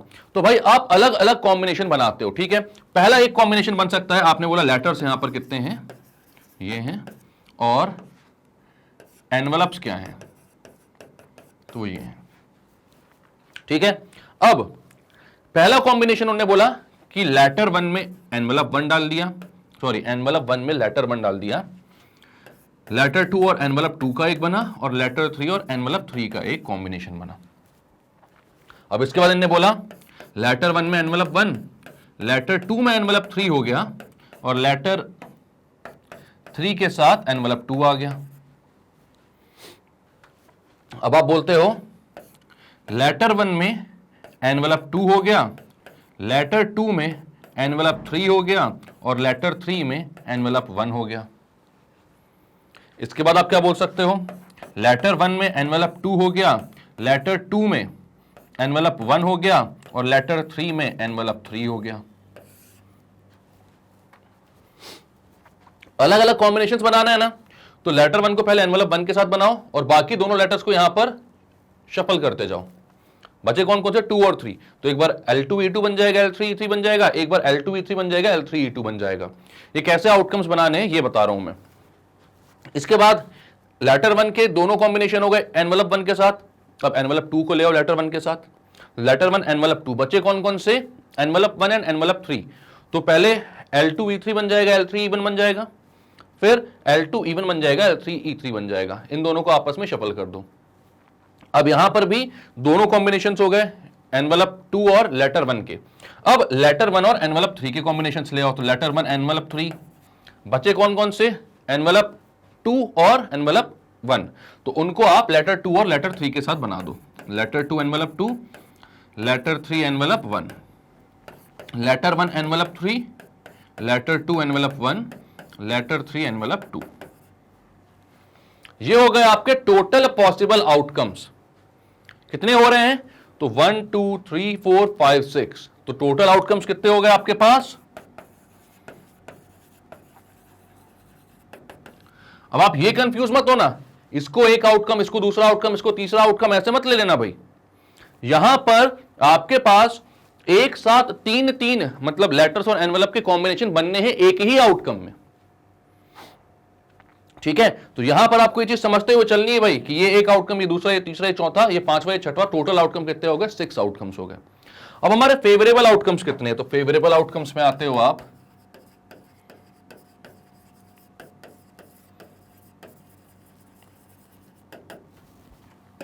तो ऐसे आउटकम्स जहां पर कम से कम एक लेटर और एक एनवलप का कॉम्बिनेशन जो है वो सही है। मतलब या तो लेटर 1 और एनवलप 1 का कॉम्बिनेशन सही होगा, लेटर 2 और एनवलप 2 का कॉम्बिनेशन सही होगा, लेटर 3 और एनवलप 3 का कॉम्बिनेशन सही होगा। इन तीनों में से कोई एक तो कम से कम सही होना चाहिए। 2 सही है तो भी अच्छी बात है, तीनों सही है तो भी बहुत अच्छी बात है, लेकिन तीनों गलत नहीं होने चाहिए, वो हमारे फेवरेबल आउटकम्स होंगे। तो हम यहां पर ढूंढते हैं भाई कौन कौन सा सही है जिसमें कम से कम एक सही होंगे। तो लेटर 1 एनवलप 1 यहां पर दिखा, तो एक तो ये हो गया। लेटर 1 एनवलप 1 यहां पर भी दिखाया, दूसरा ये हो गया। अब यहां पर लेटर 1 एनवलप 2 है, तो ये वाला ऑप्शन तो गया अपना, ये वाला पहला वाला आउटकम तो गलत है, पहला वाला जो कॉम्बिनेशन है। लेटर 2 एनवलप 3 ये भी कॉम्बिनेशन गलत है भाई, 2 के साथ तो 2 आना चाहिए था। लेटर 3 एनवलप 1 ये भी गलत है, तो ये वाला तो पूरा गलत हो गया, इसको आप काउंट नहीं करोगे। लेटर 1 एनवलप 2 ये वाला तो गलत है ऑप्शन हमारे पास। लेटर 2 एनवलप 1 ये भी गलत, लेकिन हाँ लेटर 3 एनवलप 3 कम से कम एक सही होना चाहिए, तो एक सही हो रहा है यहां पर। लेटर 3 और एनवलप 3 आ रहे हैं, तो ये तीसरा हो गया अपने पास। यहां देखो लेटर 1 एनवलप 3 गलत है, लेटर 2 एनवलप 2 सही है, मतलब ये चौथा हो गया। कम से कम एक कॉम्बिनेशन सही होना चाहिए। लेटर 1 एनवलप 3 गलत है, लेटर 2 एनवलप 1 गलत है, लेटर 3 एनवलप 2 गलत है। तो दो ऑप्शंस ऐसे हैं, दो आउटकम्स ऐसे जो पूरे के पूरे गलत हैं, उनमें एक भी इंसान के पास सही लेटर नहीं पहुंचेगा। ठीक है, तो हमारे पास आ गए 4 ऐसे ऑप्शन जिसमें कम से कम एक आदमी के पास तो सही लेटर पहुंच जाएगा। तो आप बोलते हो फेवरेबल आउटकम्स आपके पास आ गए हैं 4, तो प्रोबेबिलिटी कितनी हो जाएगी? तो प्रोबेबिलिटी हो जाएगी भाई फेवरेबल अपॉन टोटल, यानी 4/6 यानी 2/3। तो अच्छा क्वेश्चन है भाई, ये क्या किया आपने इसमें? तो शुरुआत से एक बार देखते हैं। हमको बोला गया था कि 3 लोगों के पास 3 लेटर्स पहुंचाने हैं आपको, और उन तीनों लेटर्स को 3 एनवलप्स में डालकर भेजना है। वो तीनों एनवलप्स जो हैं उन 3 पर्टिकुलर लोगों के एड्रेस पर हमको, मतलब उस पर एड्रेस लिखा हुआ है। ठीक है, तो हमने बोला यहां पर कितने पॉसिबल कॉम्बिनेशन हो सकते हैं अगर रैंडमली आप अरेंज कर दो, बिना देखे कि कौन सा किसका है कौन सा किसका है। वैसे अपन अरेंज नहीं कर रहे हैं, अपन ने ऐसे देखा, हाँ भैया पिक्चर चल रही बहुत अच्छी, पवन भाई ने देखा, हाँ यहां से उठाया, किसी भी एनवलप में कोई सा भी डाल दिया। ठीक है, तो अब इसमें दिक्कत हो जाएगी भाई। तो वो ये पूछना चाह रहे कि फिर भी कितने पॉसिबल ये चांसेस है कि कम से कम एक आदमी को तो सही लेटर मिल जाएगा। तो आपने बोला सबसे पहले सारे आउटकम्स बनाते हैं। हमने सारे लेटर्स को नाम दे दिया, तीनों लेटर्स जो है L1 L2 L3। L1 वाला लेटर E1 वाले एड्रेस पे जाएगा, L2 वाला E2 पे, L3 वाला E3 एनवलप के साथ जाएगा जिसपे एड्रेस जो लिखा हुआ है एनवलप से वो। ठीक है, तो क्या कॉम्बिनेशंस बन सकते हैं? तो पहला तो ऐसा भाई कि तुक्का लग जाए भाई का और सारे के सारे सही हो जाए, मतलब L1 लेटर E1 एनवलप में जाए, L2 लेटर E2 में जाए और L3 E3 में जाए। तो पहला कॉम्बिनेशन ये बन सकता है। दूसरा ये हो सकता है कि L1 E1 में जाए बट L2 E3 में और L3 E2 में चले जाए।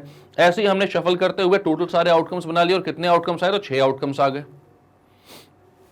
ये एक आउटकम, ये दूसरा, ये तीसरा, ये पूरे के पूरे जो कॉम्बिनेशन है आपके 3-3 लेटर और एनवलप के, वो आपका एक आउटकम बना रहा है। ठीक है, अब इसमें से फेवरेबल चाहिए था कि कम से कम एक आदमी को तो सही लेटर मिल जाए, तो वो हमने देखे वो 4 आ रहे थे।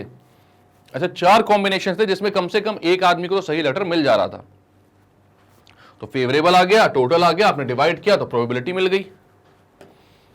क्लियर है?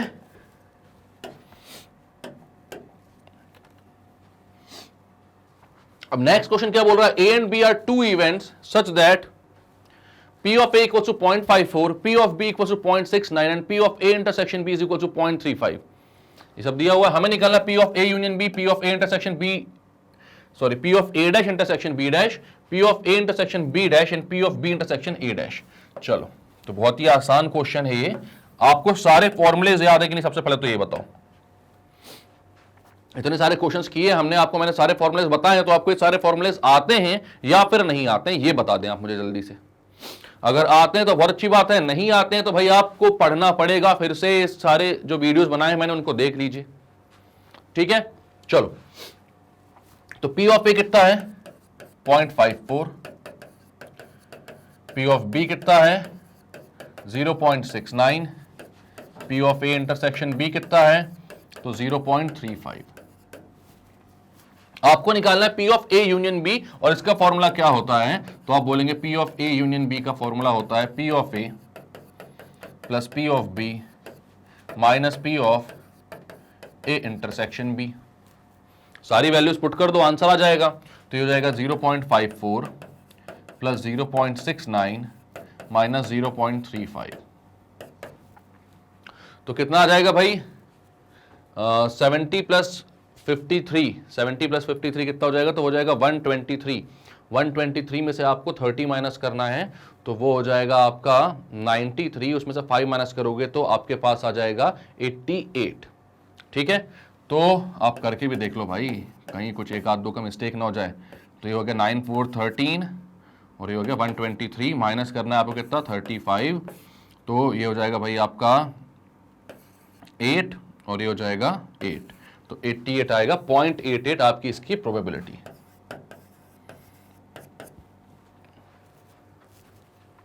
क्लियर है? तो क्लियर करते हैं, अपन नहीं क्लियर करते हैं अभी, तो और भी वो बचा हुआ है अपना। ठीक है, ये तो बहुत इजी है भाई, पहला वाला। दूसरा वाला, P of A dash intersection B dash. Pause करो वीडियो को, कमेंट सेक्शन पर लिखकर बताओ P of A dash intersection B dash क्या होता है, ये बताओ मुझे आप लोग। A dash intersection B dash क्या होता है? डी मॉर्गन्स लॉ याद है कि नहीं याद है? इतनी बार बताया मैंने आपको। तो मैं चाहूंगा कि आप कमेंट सेक्शन पर जरूर मुझे बताएं कि A dash intersection B dash होता क्या है। ठीक है, चलो तो अभी तक आंसर दे दिया होगा आपने, पॉज करने को बोला था मैंने आपको, है ना। तो ये कितना हो जाएगा, P of A union B का dash by D Morgan's law. पढ़ा चुका हूं, बता चुका हूं, कई सारे क्वेश्चन करवा चुका हूं, तो ये याद होना चाहिए।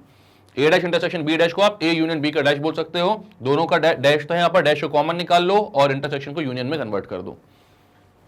इसको हम 1 minus P of A union B बोल सकते हैं, कि आपको पता है A यूनियन B और A यूनियन B का कॉम्प्लीमेंट जो होगा वो मिलकर पूरा का पूरा 1 बना लेंगे।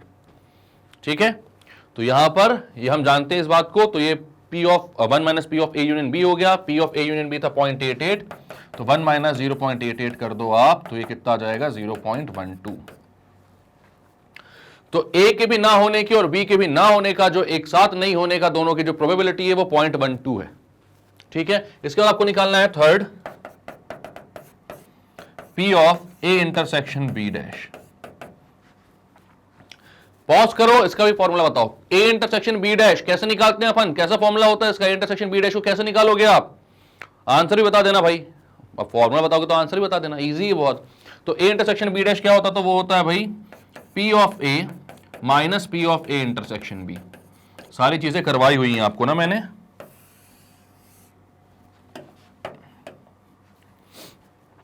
P ऑफ A कितना है, 0.54 minus P of A intersection B कितना है, 0.35। 0.54 माइनस 0.35, तो 0.54 में से 0.35 जाएगा तो कितना बचेगा भाई? तो भाई 14 में से 5 अपना, अरे 55 में से 30 माइनस कर लो तो बचेगा 20, बटे 54 था तो 0.19। क्लियर है? अब लास्ट वाला क्या है भाई आपका, P of B intersection A dash. तो B इंटरसेक्शन A डैश को क्या बोलोगे? तो आपको पता है जैसे A इंटरसेक्शन B डैश होता है P of A minus P of A intersection B, वैसे B इंटरसेक्शन A डैश होता है P of B minus P of A intersection B। P of B कितना है, 0.69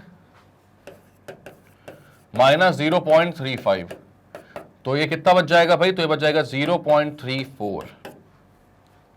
ये आ गया आपका P of B intersection A dash, मतलब B होगा, A नहीं होगा। तो क्लियर है सारी चीजें, फॉर्मूले आपको मालूम थे, आपने कर लिया सॉल्व, आंसर आ गया पूरा का पूरा। क्लियर करते हैं हम इसको, आगे चलते हैं। अब क्या बोल रहा है, from the employees of a company 5% are selected to represent them in the managing committee of the company. भाई 5 लोगों को सेलेक्ट किया गया मैनेजिंग कमिटी में रिप्रेजेंट करने के लिए। वाह यार भाई, हरीश, रोहन, शीतल, एलिस एंड सलीम, बहुत बढ़िया। ठीक है, 5% selected to represent them in the managing committee of the company. Particulars of 5% are as follows। यहां पे दिया हुआ है 5 लोगों के अपने पर्टिकुलर्स, और यहां पर शीतल जो है वो फीमेल है। शीतल फीमेल होती है क्या? शीतल तो मेल का नाम है ना। अरे याद नहीं है आपको, वो मूवी थी ना, क्या नाम था उसका, उसमें गुंडिया भाऊ जाता है कुश्ती करने के लिए, चुप चुप के शीतल से कुश्ती करने के लिए बुलाते हैं, तो वहां पर तो शीतल अच्छा खासा पहलवान आता है ना। याद है कि नहीं याद है? नहीं याद है तो देख लेना, मतलब नहीं देखा है अगर तो बहुत ही शानदार सीन है वो। तो तब से मेरे को तो ये लगने लगा कि शीतल जो वो मेल का नाम होता है, बट यहाँ पर फीमेल है। चलो भाई ठीक है, अच्छी बात है।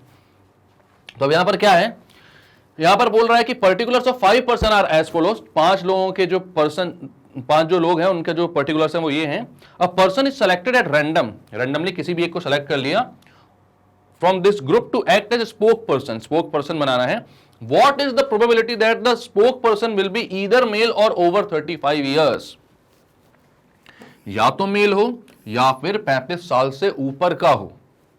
ठीक है, तो अब यहां पर देखते हैं कि भाई दो हमें ईदर मेल और 35 इयर्स के ऊपर, तो आप बोलते हो ईदर मेल को आप एक इवेंट बोलते हो, ए से डिनोट करते हो, एंड ओवर 35 इयर्स को दूसरा इवेंट बोलते हो और उसको आप डिनोट करते हो बी से। ठीक है, तो दो इवेंट्स है आपके पास, तो ईदर ए और बी, इसको आप किससे डिनोट करोगे? P of A union B से। P of A union B होगा either male or over 35 years. Either male or over 35 years, ये होगा P of A union B. ठीक है, तो P of A union B चाहिए आपको। सबसे पहले देखते हैं पी ऑफ ए कितने हैं। मतलब कि आपके पास 5 लोग हैं, उसमें से मेल के सेलेक्ट होने की प्रोबेबिलिटी क्या होगी? तो आप बोलोगे यहां पर 5 में से 3 मेल है, 1 2 3, तो फेवरेबल इवेंट हो गया 3, और टोटल इवेंट्स कितने हो गए? 5, क्योंकि 5 है टोटल मेल, 5 है टोटल लोग, पर्सन 5 है, 2 फीमेल है उसमें से। तो पी ऑफ ए मतलब कि probability of selection of a male, तो मेल के सिलेक्शन की जो प्रोबेबिलिटी है वो कितनी आ रही है? 3/5। अब आप बोलोगे पी ऑफ बी, यानी कि ऐसे इंसान के सिलेक्शन की प्रोबेबिलिटी जो कि 35 ईयर से ज्यादा होगा, तो वो कितने हैं भाई? तो 35 ईयर से ज्यादा एक तो सलीम है और एक है अपना शीतल, सॉरी एक है अपनी शीतल, लड़की है वो। ठीक है, तो शीतल और सलीम 2 लोग हैं ऐसे जो कि ओवर 35 इयर्स हैं, बाकी सब 30 से कैसे हैं? छोटे हैं। तो आप बोलोगे कि भाई यहां पर क्या प्रोबेबिलिटी हो जाएगी इसकी? फेवरेबल इवेंट हो जाएगा 2, टोटल हो जाएंगे 5, तो पी ऑफ बी आ गया 2/5। अब आपको ए यूनियन बी निकालना है, तो ए यूनियन बी का फॉर्मूला आपके पास है P of A plus P of B minus P of A intersection B.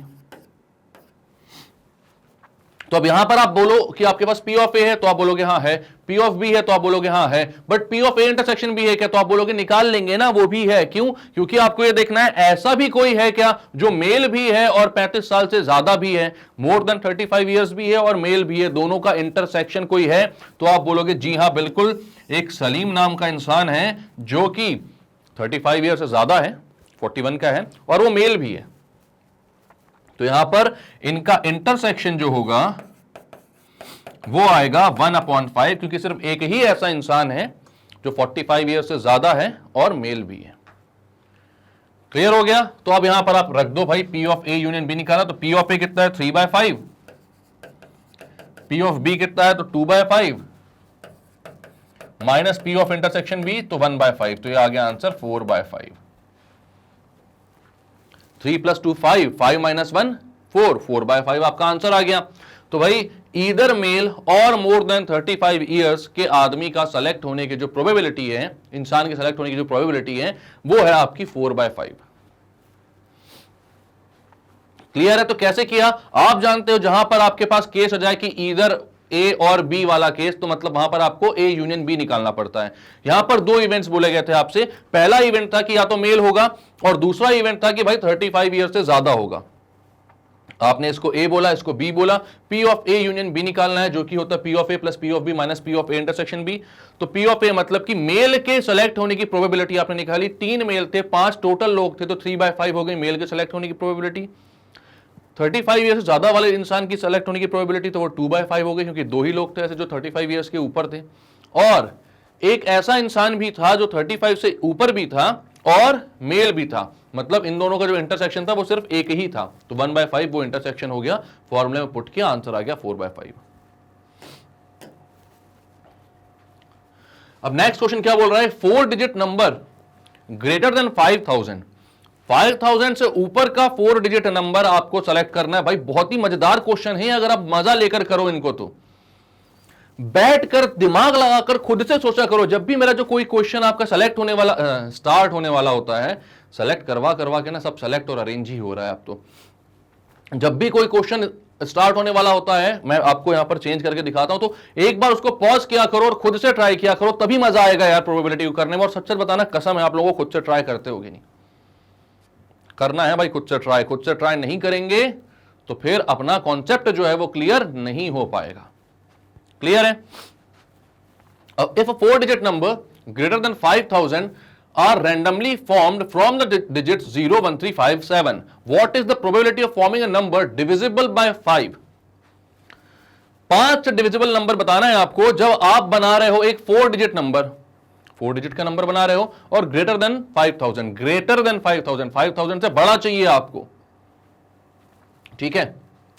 What is the probability of forming a number divisible by 5? तो डिविजिबल बाय 5 वाले की प्रोबेबिलिटी चाहिए है।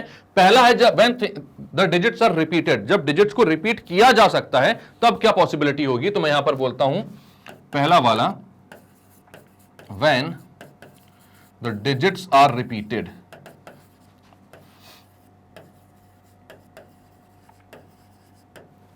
तो आप बोलोगे टोटल नंबर्स दैट आर, या numbers that are greater than, बस बोलो टोटल की क्या जरूरत है, numbers that are greater then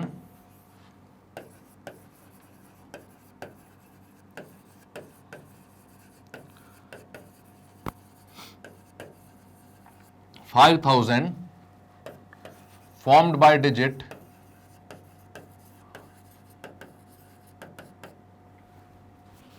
0, 1, 3, 5, 7 should start with, आपके पास ये डिजिट्स हैं 0, 1, 3, 5 और 7। तो आप बताओ आपको भाई 4 डिजिट का नंबर बनाना है, क्योंकि 5000 से ज्यादा वाले नंबर चाहिए, 5000 से ज्यादा वाले नंबर चाहिए हैं, और 4 डिजिट नंबर चाहिए, एक 4 डिजिट नंबर चाहिए जो 5000 से ग्रेटर हो। तो आप ये बताओ मेरे को कि अगर 5000 से ज्यादा चाहिए तो उसका जो सबसे पहला नंबर आएगा, मतलब कि जो थाउजेंड्स प्लेस पर आएगा, वो कौन सा होना चाहिए। इन सारे नंबर्स में से कौन से नंबर्स ऐसे आ सकते हैं जो 5000 से बड़े नंबर बनाए। तो आप बोलोगे भाई वो आ सकता है 5 और 7। 5000 से बड़े नंबर बनने के लिए आपके पास सिर्फ एक पॉसिबल नंबर होगा 5, दूसरा होगा 7, ठीक है। तो आपके पास टोटल कितने स्लॉट है शुड स्टार्ट विथ, आप बोलोगे 5 और 7। आपके पास टोटल स्लॉट्स कितनी है, तो स्लॉट्स हैं आपके पास 1, 2, 3, 4, क्योंकि 4 डिजिट का नंबर बनाना है आपको। अब पहली स्लॉट में सिर्फ 2 ही नंबर आ सकते हैं यहां पर थाउजेंड्स प्लेस पर, कौन कौन से, 5 या फिर 7, ठीक है। तो यहां पर 2 नंबर आ सकते हैं। इसके बाद आप बोलोगे कि रिपीटिशन अलाउड है, तो इन दोनों में से भी कोई भी नंबर यहां आ सकता है, और बाकी बचे जो 3 नंबर है, टोटल 5 थे ना, 1, 2, 3, 4, 5, तो यहां पर बाकी तीनों में से कोई भी नंबर आ सकता है, और ये 2 भी आ सकते हैं, मतलब टोटल 5 में से कोई भी 5 नंबर आ सकते हैं। रिपीटिशन अलाउड है, मतलब कि एक नंबर ऐसा भी बन सकता है 5, 5, 5, 5, एक नंबर 7, 7, 7, 7 भी बन सकता है, बट स्टार्ट 5 से होगा या फिर 7 से होगा। उनके बाद वाले नंबर कोई भी आए उससे फर्क नहीं पड़ता, क्योंकि रिपीटिशन अलाउड है। तो यहां पर पूरे 5 नंबर्स में से कोई सा भी आ सकता है, यहां पर भी पूरे 5 नंबर में से कोई सा भी आ सकता है, और यहां पर भी पूरे 5 नंबर में से कोई सा भी आ सकता है। तो आपने बोला टोटल नंबर कितने हो गए, 2 × 5 × 5 × 5, तो कितना हो जाएगा, 2 5 10, 10 5 50, 50 × 5 इज 2500, 250, 2500 कहां से हो जाएगा, 50 × 5 ही तो कर रहे हो, तो हो जाएगा 250, ठीक है। अब लेकिन बात है यहां पर कि भाई एक बार ऐसा भी तो नंबर आ जाएगा कि भाई यहां पर आपने 5 से स्टार्ट किया, उसके बाद 5 में से कोई भी नंबर आ सकते हैं कहीं पर भी, तो यहां पर भी 0 आ गया, यहां पर भी 0 आ गया, यहां पर भी 0 आ गया, ये नंबर बन गया 5000। बट यहां पर बोला है ग्रेटर देन 5000। ग्रेटर देन 5000 का मतलब होता है कि 5000 उसमें इंक्लूडेड नहीं होगा, 5000 उसमें इंक्लूडेड नहीं होगा। ठीक है, तो यहां पर इसका ऐसे टाइप के क्वेश्चंस का जब आप सॉल्यूशन देखने जाते हो ना, कई सारी जगह पर आपको गलत मिलेगा, कई सारी जगह पर ये एक माइनस नहीं करते। तो आपको ध्यान रखना है कि आपके अगर कॉन्सेप्ट क्लियर है तो आप सही होगे, भले ही बाकी सॉल्यूशन बताने वाले जो हैं वो गलत हो जाएं। यहां पर 5000 में से एक आपको माइनस करना पड़ेगा, तो आपके टोटल कितने हो जाएंगे? तो अभी 5000 में से क्यों करोगे, 250 में से एक आपको माइनस करना पड़ेगा। ठीक है, तो आप बोलोगे टोटल नंबर्स ग्रेटर देन 5000, तो वो हो जाएगा 250 माइनस 1 यानी 249।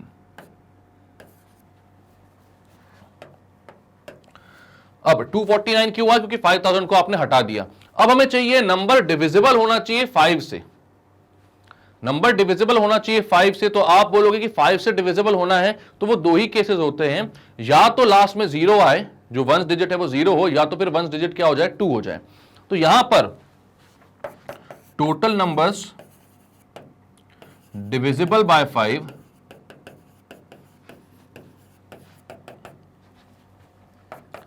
अगेन आपके पास 4 स्लॉट्स हैं। पहली स्लॉट को फिल करने के लिए 5 है या फिर 7 है, दूसरी लास्ट वाली स्लॉट को फिल करने के लिए 5 है या फिर 0 है। 5 रिपीट हो सकता है, इसमें रिपीटिशन अलाउड है, उसमें कोई दिक्कत नहीं है। तो यहां पर भी 2 है।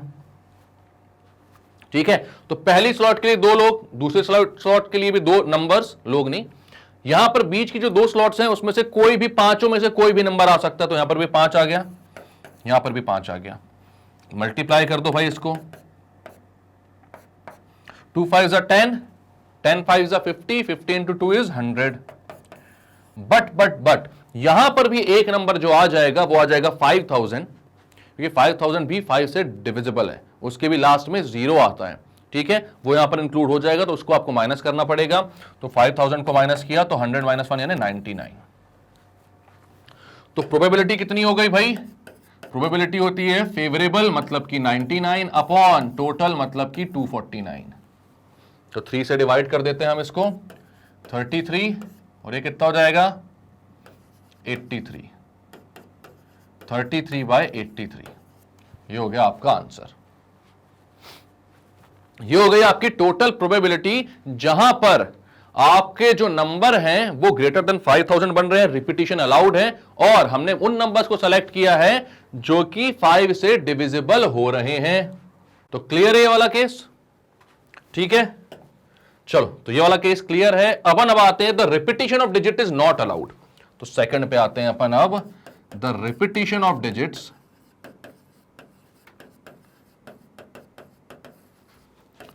Is not allowed.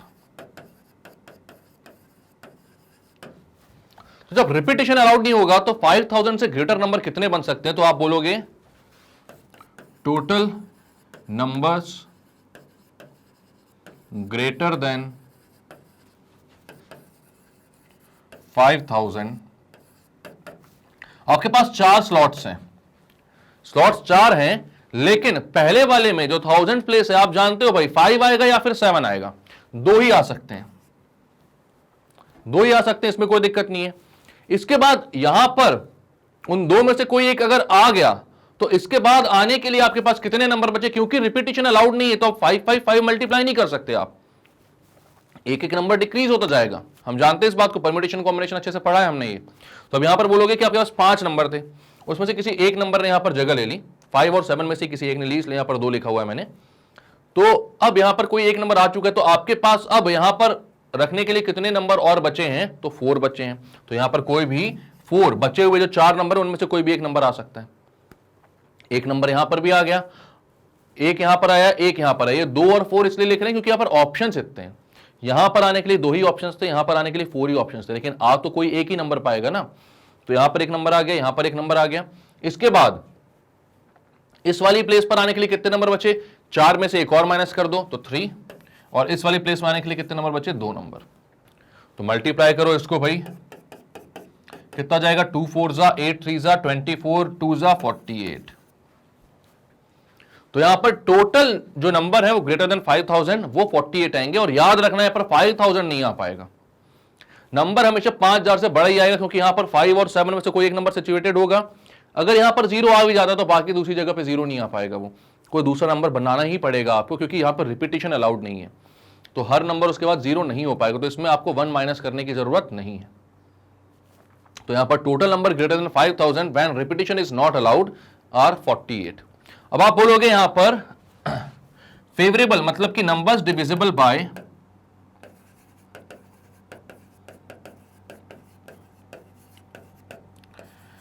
5 से जो डिविजिबल नंबर्स हैं वो बताने हैं आपको।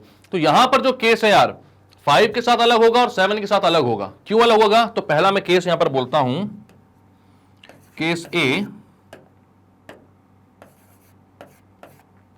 When 5 is at the thousands place.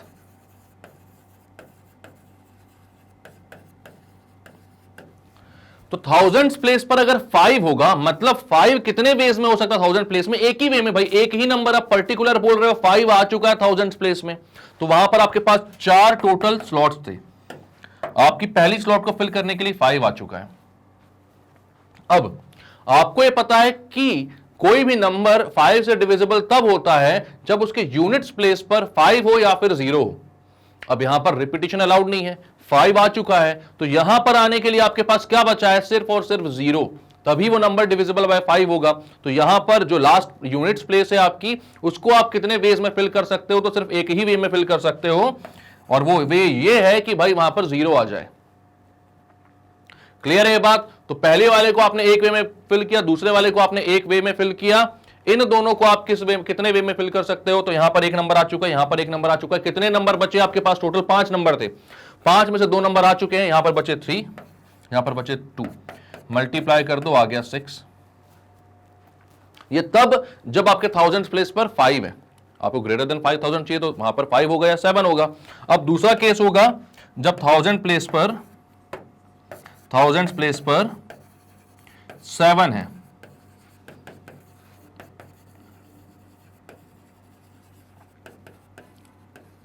तो आपके पास 4 स्लॉट्स हैं, थाउजेंड्स प्लेस पर आपने 7 को फिक्स कर दिया, मतलब किसी एक नंबर को फिक्स कर दिया, तो यहां पर 1 आ गया। इसके बाद अब यहां से 4 3 2 लिखना मत चालू कर देना। क्यों मत कर देना? क्योंकि आपको पता है कि यहां पर आने के लिए आपके पास कितने ऑप्शंस हैं। तो या तो 0 आ सकता है, या तो 0 आ सकता है, या फिर कितना आ सकता है? या फिर आ सकता है 5। तो वहां पर 2 ऑप्शंस हैं अब जो लास्ट में आपके आ सकते हैं, क्योंकि दोनों ही नंबर 5 से डिविजिबल होंगे। तो यहां पर 2 ऑप्शन है, तो यहां पर 2 लिख दिया। अब आपके पास 2 नंबर्स जो हैं वो पूरे हो चुके हैं, एक यहां पर आ गया, एक यहां पर आ गया। तो आपके पास कितने नंबर बचे अब खेलने के लिए या प्लेसेस एलोकेट करने के लिए? तो आपके बचे पास 3। यहां पर कोई भी 3 नंबर आ सकते हैं। टोटल 5 नंबर्स थे ना आपके पास, 0 7, कौन कौन से थे?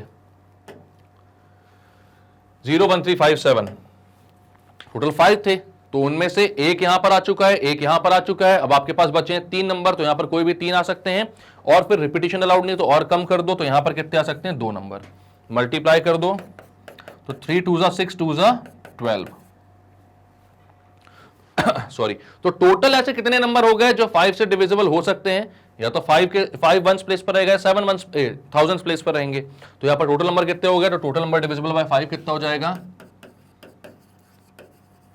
नंबर्स डिविजिबल बाय 5, तो वो हो जाएगा भाई, ये आपका 6, ये आपका 12, दोनों को कर दो ऐड, तो आप बोलोगे 6 + 12 यानी कि 18। तो प्रोबेबिलिटी कितनी हो जाएगी? तो प्रोबेबिलिटी हो जाएगी आपकी, फेवरेबल है आपका 18 जो 5 से डिविजिबल है, और टोटल है आपका 48। तो ये कितना आ जाएगा? 9/24। क्लियर है क्वेश्चन? अच्छा क्वेश्चन है, कंसेप्चुअल क्वेश्चन है। एक बार देखो, अच्छे से समझो। अगर कोई डाउट भी आता है आपको, तो भाई आपको पता है कि आप कभी भी मुझसे कमेंट सेक्शन या फिर टेलीग्राम ग्रुप पर पूछ सकते हो। क्लियर है ये बात? आपने बोला एक 4 डिजिट नंबर है जो कि 5000 से ग्रेटर है और रैंडमली फॉर्म किया गया है, ठीक है? from the digits 0, 1, 3, 5 and 7, what is the probability of forming a number divisible by 5? तो क्या probability है कि एक नंबर आपसे divisible by 5 वाला बनेगा? तो आप बोलते हो यहां पर सबसे पहले तो है the digits are repeated. जब डिजिट रिपीट हो सकती हैं तब कितने नंबर टोटल आप फॉर्म कर सकते हो इन डिजिट्स को यूज करके जो 5000 से ग्रेटर होंगे? तो आपने बोला 0, 1, 3, 5, 7 आपके पास ऑप्शंस है। तो पहली जो डिजिट होगी जो थाउजेंड्स प्लेस पर, 4 स्लॉट्स हैं आपके पास क्योंकि 4 डिजिट का नंबर बनाना है, जो थाउजेंड्स प्लेस पर होगी वो या तो 5 हो सकती है या तो 7 हो सकती है, उनके अलावा और कोई नहीं हो सकती क्योंकि नंबर ग्रेटर देन 5000 बोला है। तो 0, 1, 3 में से कुछ भी रख दोगे सामने तो 0 तो आपको 4 डिजिट का नंबर ही नहीं देगा, 0 तो कभी भी नहीं रख सकते। 1 और 3 आपको 5000 से छोटे नंबर दे देंगे। तो आपने बोला या तो 1 हो, या तो 5 होगा या तो 7 होगा, तो यहां पर 2 ऑप्शंस थे आपके पास। उसके बाद बाकी की 3 स्लॉट्स को फिल करने के लिए पांचों ऑप्शंस वापस से अवेलेबल है क्योंकि ये रिपीटिंग मतलब रिपीट वाला है, रिपीटिशन अलाउड वाला है। तो यहां पर रिपीट कर सकते हो आप पांचों में से कोई से भी लेटर को, कोई से भी नंबर को, डिजिट को। तो यहां पर 2 × 5 × 5 × 5 कर दिया, 250 आ गए। लेकिन इसमें से एक नंबर ऐसा भी आ जाएगा जिसमें थाउजेंड्स प्लेस पर 5 आएगा और बाकी तीनों प्लेसेस पर 0, 0 और 0 आ जाएंगे, तो वो 5000 बन जाएगा हमारा नंबर, क्योंकि 0 रिपीट हो सकता है। और अगर 5000 नंबर बन गए तो ग्रेटर देन 5000 को वो फुलफिल नहीं करेगा, तो उस एक नंबर को यहां से माइनस करना पड़ेगा। तो आपने माइनस कर दिया, 249 आया। इसके बाद डिविजिबल बाय 5 की बात की जाए तो भाई पहली प्लेस को फिल करने के लिए 2 नंबर्स, कौन से, 7 या फिर 5। अब रिपीटिशन अलाउड है तो दूसरे पे 5 आ गया, फिर 5 आ गया। लेकिन लास्ट प्लेस पर आपके पास या तो 5 होना चाहिए या तो 0 होना चाहिए, क्योंकि ये डिविजिबल बाय 5 है। तो वहां पर भी आपको 2 नंबर्स में से कोई एक नंबर फिक्स करना होगा। तो आपका 2552 हो गया। अब इसमें भी एक नंबर मल्टीप्लाई करने के बाद 100 आया टोटल, लेकिन इसमें भी एक नंबर 5000 आ जाएगा क्योंकि भाई वो स्टार्ट 5 से हो रहा है एंड 0 से हो रहा है, ये इंक्लूड हो जाएगा। यहां पर रिपीटिशन अलाउड है तो उस एक को आपको माइनस करना पड़ा। तो आपके पास फेवरेबल आ गए 99, टोटल आ गया 249। आपने डिवाइड किया तो प्रोबेबिलिटी आ गई 33/83। क्लियर है ये बात? इसके बाद बोला था रिपीटिशन जब अलाउड नहीं है, रिपीटिशन अलाउड नहीं है, आपको 5000 से ऊपर नंबर बनाने हैं, 4 स्लॉट्स हैं अगेन आपके पास। रिपीटिशन अलाउड नहीं है, आपके पास पहले स्लॉट पर फिल करने के लिए तो सिर्फ 2 ही डिजिट्स थी, 5 या फिर 7, तो यहां पर 2 बोल दिया। उसके बाद क्योंकि यहां पर एक कोई सी भी डिजिट आ जाएगी, ऑप्शंस 2 हैं लेकिन यहां पर सिचुएट तो सिर्फ एक ही होगी ना कोई सी, तो उसके बाद आपके पास कितने ऑप्शंस बचेंगे नेक्स्ट को फिल करने के लिए? 4, उसके बाद 3, उसके बाद 2। हर बार एक कम क्यों कर रहे हैं? क्योंकि भाई जो डिजिट यहां पर आ जा रही है वो नेक्स्ट स्लॉट पर नहीं आ सकती क्योंकि रिपीटिशन अलाउड नहीं है। आपने मल्टीप्लाई किया 48 आ गया। इसमें 5000 नहीं आ सकता क्योंकि 5000 में 0 3 बार रिपीट हो रहा है और यहां पर रिपीटिशन अलाउड है ही नहीं। तो जो भी नंबर आएंगे वो 5000 से बड़े ही आएंगे, क्योंकि यहां पर 2 जो आपके शुरुआत वाले नंबर है वो 5 और 7 है, तो 5000 से बड़े ही नंबर देंगे। ठीक है, अब नंबर डिविजिबल ऑफ 5 लाना है तो 5 से डिविजिबल होने के 2 केसेस हो सकते हैं। पहला ये कि यूनिट्स प्लेस, पहला ये कि थाउजेंड्स प्लेस पर 5 आ जाए। अगर थाउजेंड्स प्लेस पर 5 है तो 5 और कहीं पर नहीं आ सकता क्योंकि रिपीटिशन अलाउड नहीं है। और कहीं पर नहीं आ सकता तो जो लास्ट डिजिट है वो सिर्फ 0 ही हो सकती है। क्यों 0 हो सकती है? क्योंकि भाई या तो 0 या तो 5 होना चाहिए यूनिट्स प्लेस पर, तब जाकर वो 5 से डिविजिबल होता है। तो लास्ट डिजिट अगर 0 होगी तो आपका एक नंबर यहां आ गया, एक नंबर यहां पर फिक्स हो गया। आपके पास अब कितने टोटल नंबर बचे? 5 थे, 2 फिक्स हो चुके हैं, बचे 3। तो यहां पर 3 में से कोई सा भी एक नंबर आ सकता है। उसके बाद यहां पर एक फिक्स हो गया तो बचे 2, तो यहां पर 2 में से कोई भी एक नंबर आ सकता है। मल्टीप्लाई किया, 6 आपका आंसर आया। इसके बाद आपने बोला भाई कि जब 7 होगा थाउजेंड्स प्लेस पर तब आपके पास यूनिट प्लेस को भरने के लिए 2 ऑप्शंस होंगे, या तो 0 आ जाए या तो 5 आ जाए। तो यहां के लिए एक ऑप्शन, यहां के लिए 2 ऑप्शंस, लेकिन 2 नंबर यहां पर अब आ चुके हैं। तो बीच में यहां पर कितने नंबर आ जाएंगे? 3 और यहां पर 2। सबको मल्टीप्लाई कर दो, 12। टोटल करो भाई, यहां पर ये भी नंबर 5 से डिविजिबल थे, ये भी नंबर 5 से डिविजिबल थे, तो टोटल डिविजिबल कितने हो गए? 12 + 16, 12 + 6 मतलब 18। फेवरेबल हो गया 18, टोटल हो गया 48, 18/48 कर दिया, आंसर आ गया 9/24। कोई दिक्कत, कोई परेशानी? यहां पर अच्छा क्वेश्चन है, कंसेप्चुअल क्वेश्चन है सारे, मिसलेनियस एक्सरसाइज के क्वेश्चन अच्छे हैं इसमें। इतनी आपने प्रिपरेशन कर ली तो फिर 12th का जो प्रोबेबिलिटी आपको पढ़ना है उसमें आपको मजा आएगा, चीजें समझ में आएंगी। ठीक है, चलो तो अब क्या बोल रहा है question? The number lock of a suitcase has 4 wheels each labelled with 10 digits from 0 to 9। 4 wheels हैं, सबको 0 से लेकर 9 तक अलग अलग डिजिट्स दी हुई हैं। The lock opens with a sequence of 4 digits with no repeats. Repetition नहीं है, ठीक है, सीक्वेंस ऑफ 4 डिजिट्स है, ठीक है, what is the probability of a person getting the right sequence to open the suitcase.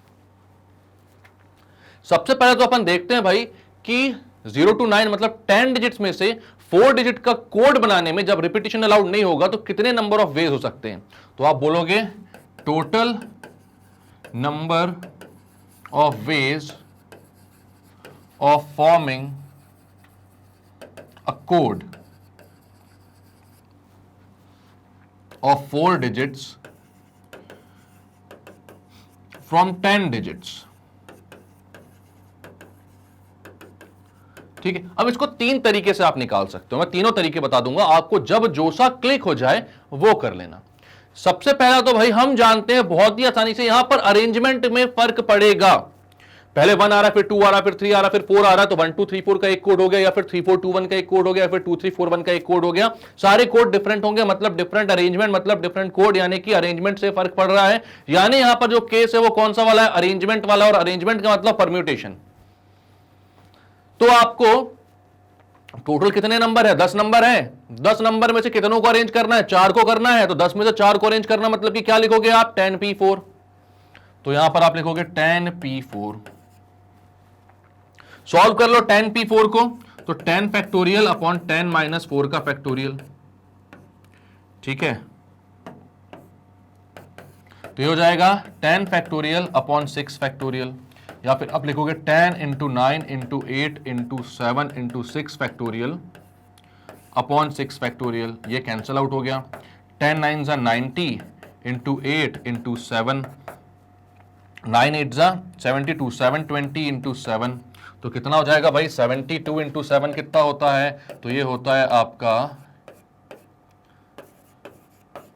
5040, मतलब 72 इंटू 70 करोगे तो ये आंसर आ जाएगा कितना, 5040 वेज।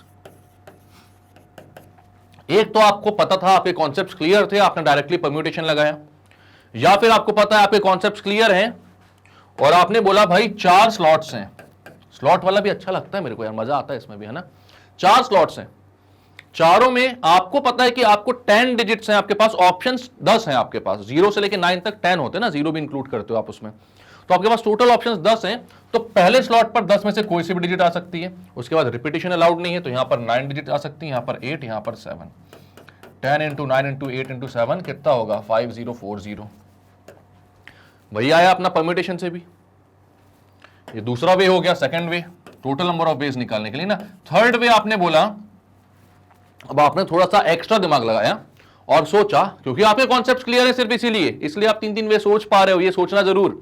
ठीक है, तो आपने क्या बोला कि भाई हमको सबसे पहले तो इन 10 डिजिट्स में से कोई सी 4 डिजिट्स को चूज करना होगा। 4 डिजिट सेलेक्ट करेंगे हम, तो आपने बोला भाई 10 में से 4 को सेलेक्ट करना, तो 10c4। उसके बाद ये चारों डिजिट जो है वो आपस में अरेंज भी तो हो सकती हैं, तो आपस में अरेंज होंगी तो उनको आप कितने वेज में अरेंज होंगी, 4 डिजिट्स 4 फैक्टोरियल वेज में अरेंज हो सकती हैं। तो 10c4 इंटू 4 फैक्टोरियल बोल दिया। पहले 4 को सेलेक्ट किया, सिलेक्शन मतलब कॉम्बिनेशन, और सिलेक्शन के बाद आपने उन चारों को अरेंज भी करवा दिया, तो 10c4 हो गया। अब अगर आप थोड़ा सा ध्यान देखो तो 10c4 into 4 factorial is actually 10p4। मैंने सिखाई हुई ये बात आपको, अगर आपने परम्यूटेशन कॉम्बिनेशन अच्छे से पढ़ा है। सारी चीजें पढ़कर चलो भाई, कोई भी चीज छोड़ना नहीं है अपन को बिल्कुल भी, है ना। हर एक बेसिक कॉन्सेप्ट को यहां पर उठाकर लेकर चलना है। और अभी तक तो फ्रीक्वेंसी अपनी मैच भी हो गई होगी, अगर आप शुरुआत से पढ़ रहे हो तो फ्रीक्वेंसी मैच हुई है कि नहीं जरूर बताना, क्योंकि फ्रीक्वेंसी मैच होना बहुत ज्यादा जरूरी है। ठीक है, तो यहां पर 10c4 इंटू 4 फैक्टोरियल यह आपने बोला।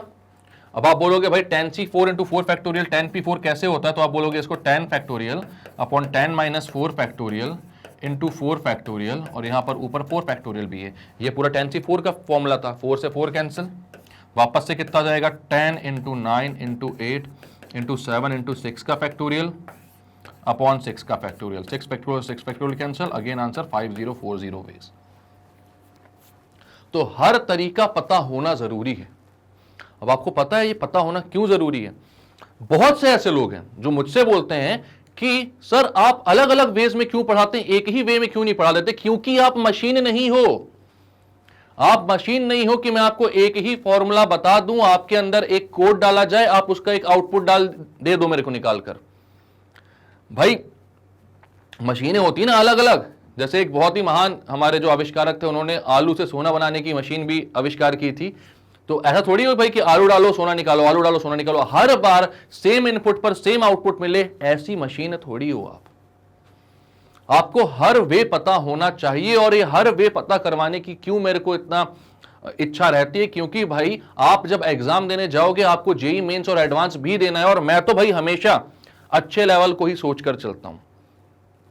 आपको अगर जेई मेंस और एडवांस देना है तो वहां पर मल्टीपल चॉइस क्वेश्चन भी होते हैं, एक क्वेश्चन के 3-3 4-4 आंसर आते हैं। तो अगर आपको एक क्वेश्चन को किस तरीके से और सोच सकते हैं ये नहीं पता होगा, तो फिर आप कैसे उतना सोच पाओगे, कैसे आंसर निकाल पाओगे। अगर एक ही वे आप में फीड करवा दिया जाए तो मैं आपके बोर्ड्स में अच्छे नंबर ला भी सकता हूं, वो भी 100% पक्का नहीं है।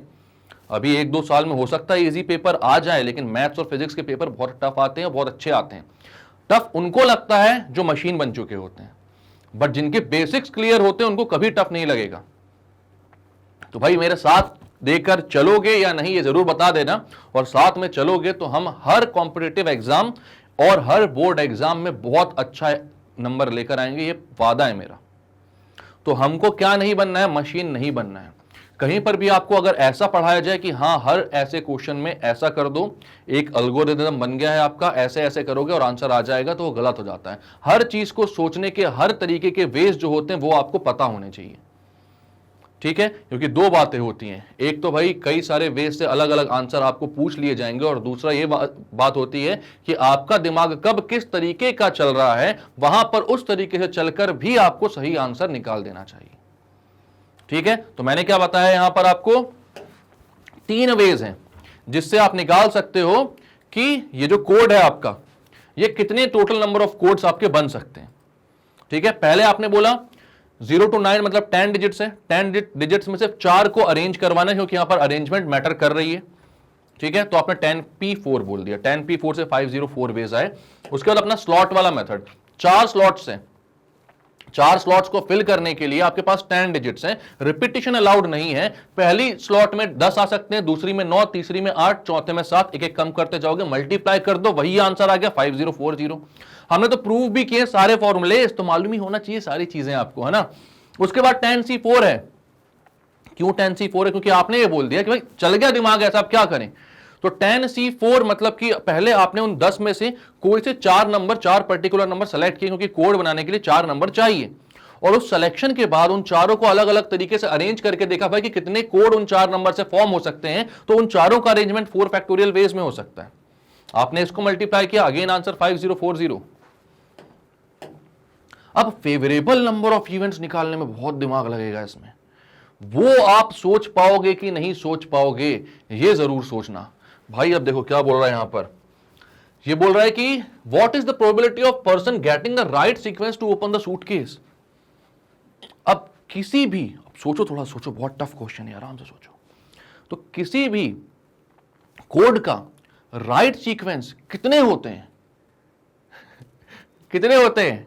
अरे एक ही होता है भाई, इतना टेंशन लेने की जरूरत नहीं है। जेम्स बॉन्ड की पिक्चर बचपन से देखते आ रहे हैं, इतने सारे कोड वोड लगाओ आप कभी भी, या चोरी करने कहीं जाओ, मतलब आप नहीं जाओ और दूसरा कोई पिक्चर में जाता है, तो लॉकर वॉकर के भाई कोड तो एक ही होता है ना, उसी से तो खुलता है। आप अपने उसमें मोबाइल में भी जो नंबर सेट करते होगे, जब तक एक कोड, वो एक पर्टिकुलर कोड आप नहीं डालोगे तब तक आपका मोबाइल की स्क्रीन भी नहीं खुलती। तो सही कोड बताने का सिर्फ एक ही नंबर होता है, और वो होता है सही कोड। तो यहां पर आपके जो फेवरेबल इवेंट है वो कितने हो जाएंगे? तो फेवरेबल इवेंट हो जाएगा 1, फेवरेबल इवेंट 1। टोटल है कितना? टोटल है 5040। तो प्रोबेबिलिटी कितनी हो गई? 1/5040। तो क्लियर है ये क्वेश्चन। क्वेश्चन में हमसे बोला गया था कि भाई 4 व्हील्स, तो वो घुमा घुमा कैसे देखते हैं ना, बचपन में खेला होगा आपने सूटकेस में। तो सूटकेस में भाई 4 व्हील्स हैं, मतलब 4 अलग अलग स्लॉट्स हैं आपके कोड के लिए, और 10 डिजिट्स हैं आपके पास टोटल। और इसमें से कितने कोड्स बन सकते हैं विदाउट रिपीट, और बोल रहा है कि भाई कितने प्रोबेबल चांसेस हैं कि आप अगर, प्रोबेबल चांसेस है कि आप अगर कोड टाइप करो तो वो सही हो जाए। तो आपने बोला कि भाई टोटल कितने बन सकते हैं, तो 10 हैं, चार को अरेंज करवाना, 10P4 से 504 निकाला, अलग अलग बेस भी देखे और आंसर सही आने का सिर्फ एक ही वे होता है, तो वो आपका फेवरेबल इवेंट हो गया, 1/5040 आपका आंसर हो गया। क्लियर करें हम इसको, चलो ओके। तो समय समाप्ति की घोषणा, तो खत्म होता है आपका प्रोबेबिलिटी की मिसलेनियस एक्सरसाइज एंड एग्जांपल्स। अपन ने सारी चीजें कर ली हैं, जो मैंने असाइनमेंट दिया है वो आप जरूर मुझे करके बताएं, ठीक है।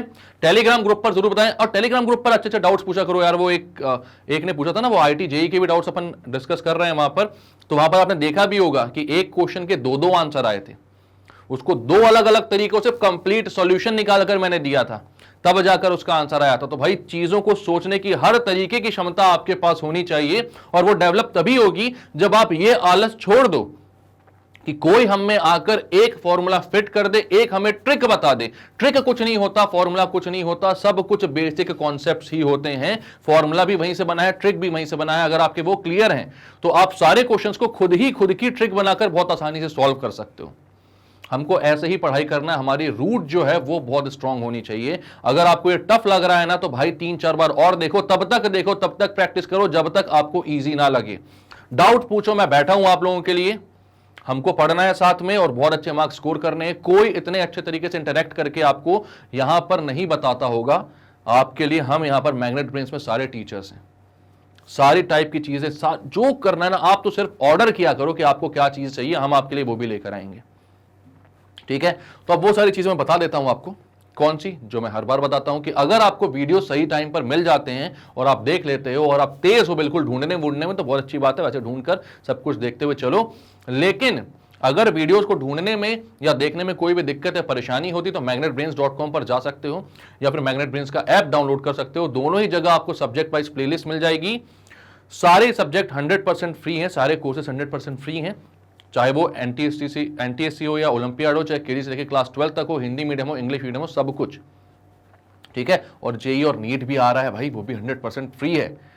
क्वालिटी से कॉम्प्रोमाइज कहीं नहीं है, क्योंकि हमारे को सिर्फ और सिर्फ आपको पढ़ाना है, अच्छा पढ़ाना है, बहुत अच्छा पढ़ाना है, हमें रिजल्ट्स भी देने हैं, तो साथ मिलकर चलना है, ठीक है। आपको क्या करना है, क्लास 11th इंग्लिश मीडियम पे क्लिक करना है। जैसे ही क्लास 11th इंग्लिश मीडियम पे क्लिक करोगे, सारे कोर्सेज आ जाएंगे। आपको पता है कि आप मैथ्स NCERT पढ़ना चाहते हो तो उस पर जाकर वॉच नाउ पर क्लिक करना। जैसे ही वॉच नाउ पर क्लिक करोगे तो मेरे जितने वीडियोस हैं टाइटल और डिस्क्रिप्शन के साथ आपको वहां पर मिल जाएंगे। आपका जो वीडियो छूट गया है या रिवीजन करना था, नहीं मिल पा रहा है, टाइटल पढ़ना, डिस्क्रिप्शन पढ़ना, वहीं क्लिक कर देना और मैं आ जाऊंगा ये पढ़ाते हुए, मैं पढ़ा रहा हूं, ठीक है। तो आराम से पढ़ना और कहीं जाने की जरूरत आपको नहीं है। वहां पर आपको डिस्ट्रैक्शन भी नहीं होगा, कुछ नहीं होगा, सब कुछ बढ़िया तरीके से आप पढ़ सकते हो। और एक और बात भाई कि भाई मैग्नेट ब्रेन्स हिंदी लॉन्च हो चुका है, तो आपको ये पता है कि आपको, आपके किसी फ्रेंड को, किसी रिलेटिव को इस बात से फायदा हो सकता है, तो आप उसको जरूर बताएं, क्योंकि वहां पर क्लास 6 से लेकर क्लास 12 तक सारे सब्जेक्ट शुद्ध हिंदी भाषा में सारी क्लासेस अवेलेबल हैं। तो आप जाएं, सब्सक्राइब करें और घंटे को दबाएं, ठीक है, ताकि आपको सारे नोटिफिकेशंस भी मिलते जाएं। और last but not the least, बहुत इंपॉर्टेंट बात, क्योंकि भाई हमारे लिए जो फीस है वो सिर्फ और सिर्फ आपका प्यार है। तो आपको क्या करना है, इसको लाइक कर सकते हैं, हमारे वीडियोस को शेयर कर सकते हैं इनको अपने फ्रेंड्स के साथ, और सब्सक्राइब कर सकते हैं हमारे चैनल को। शेयर तो बिल्कुल भाई, वो KGF के जो अपना जो ट्रेलर देखा होगा ना आप लोगों ने, उसमें जो गोलियां निकलती ना उसकी दाएं दाएं दाएं दाएं दाएं दाएं, वैसे ही शेयर किया करो, ताकि ये नॉलेज सब तक पहुंचे। क्योंकि आप सभी को मालूम है, नॉलेज जितना ज्यादा बांटोगे उतना ज्यादा बढ़ेगा, ठीक है। तो मिलेंगे नेक्स्ट वीडियो में, जहां पर करेंगे हम और बहुत अच्छे सारे क्वेश्चंस को सॉल्व। तब तक के लिए bye bye, keep revising and take care.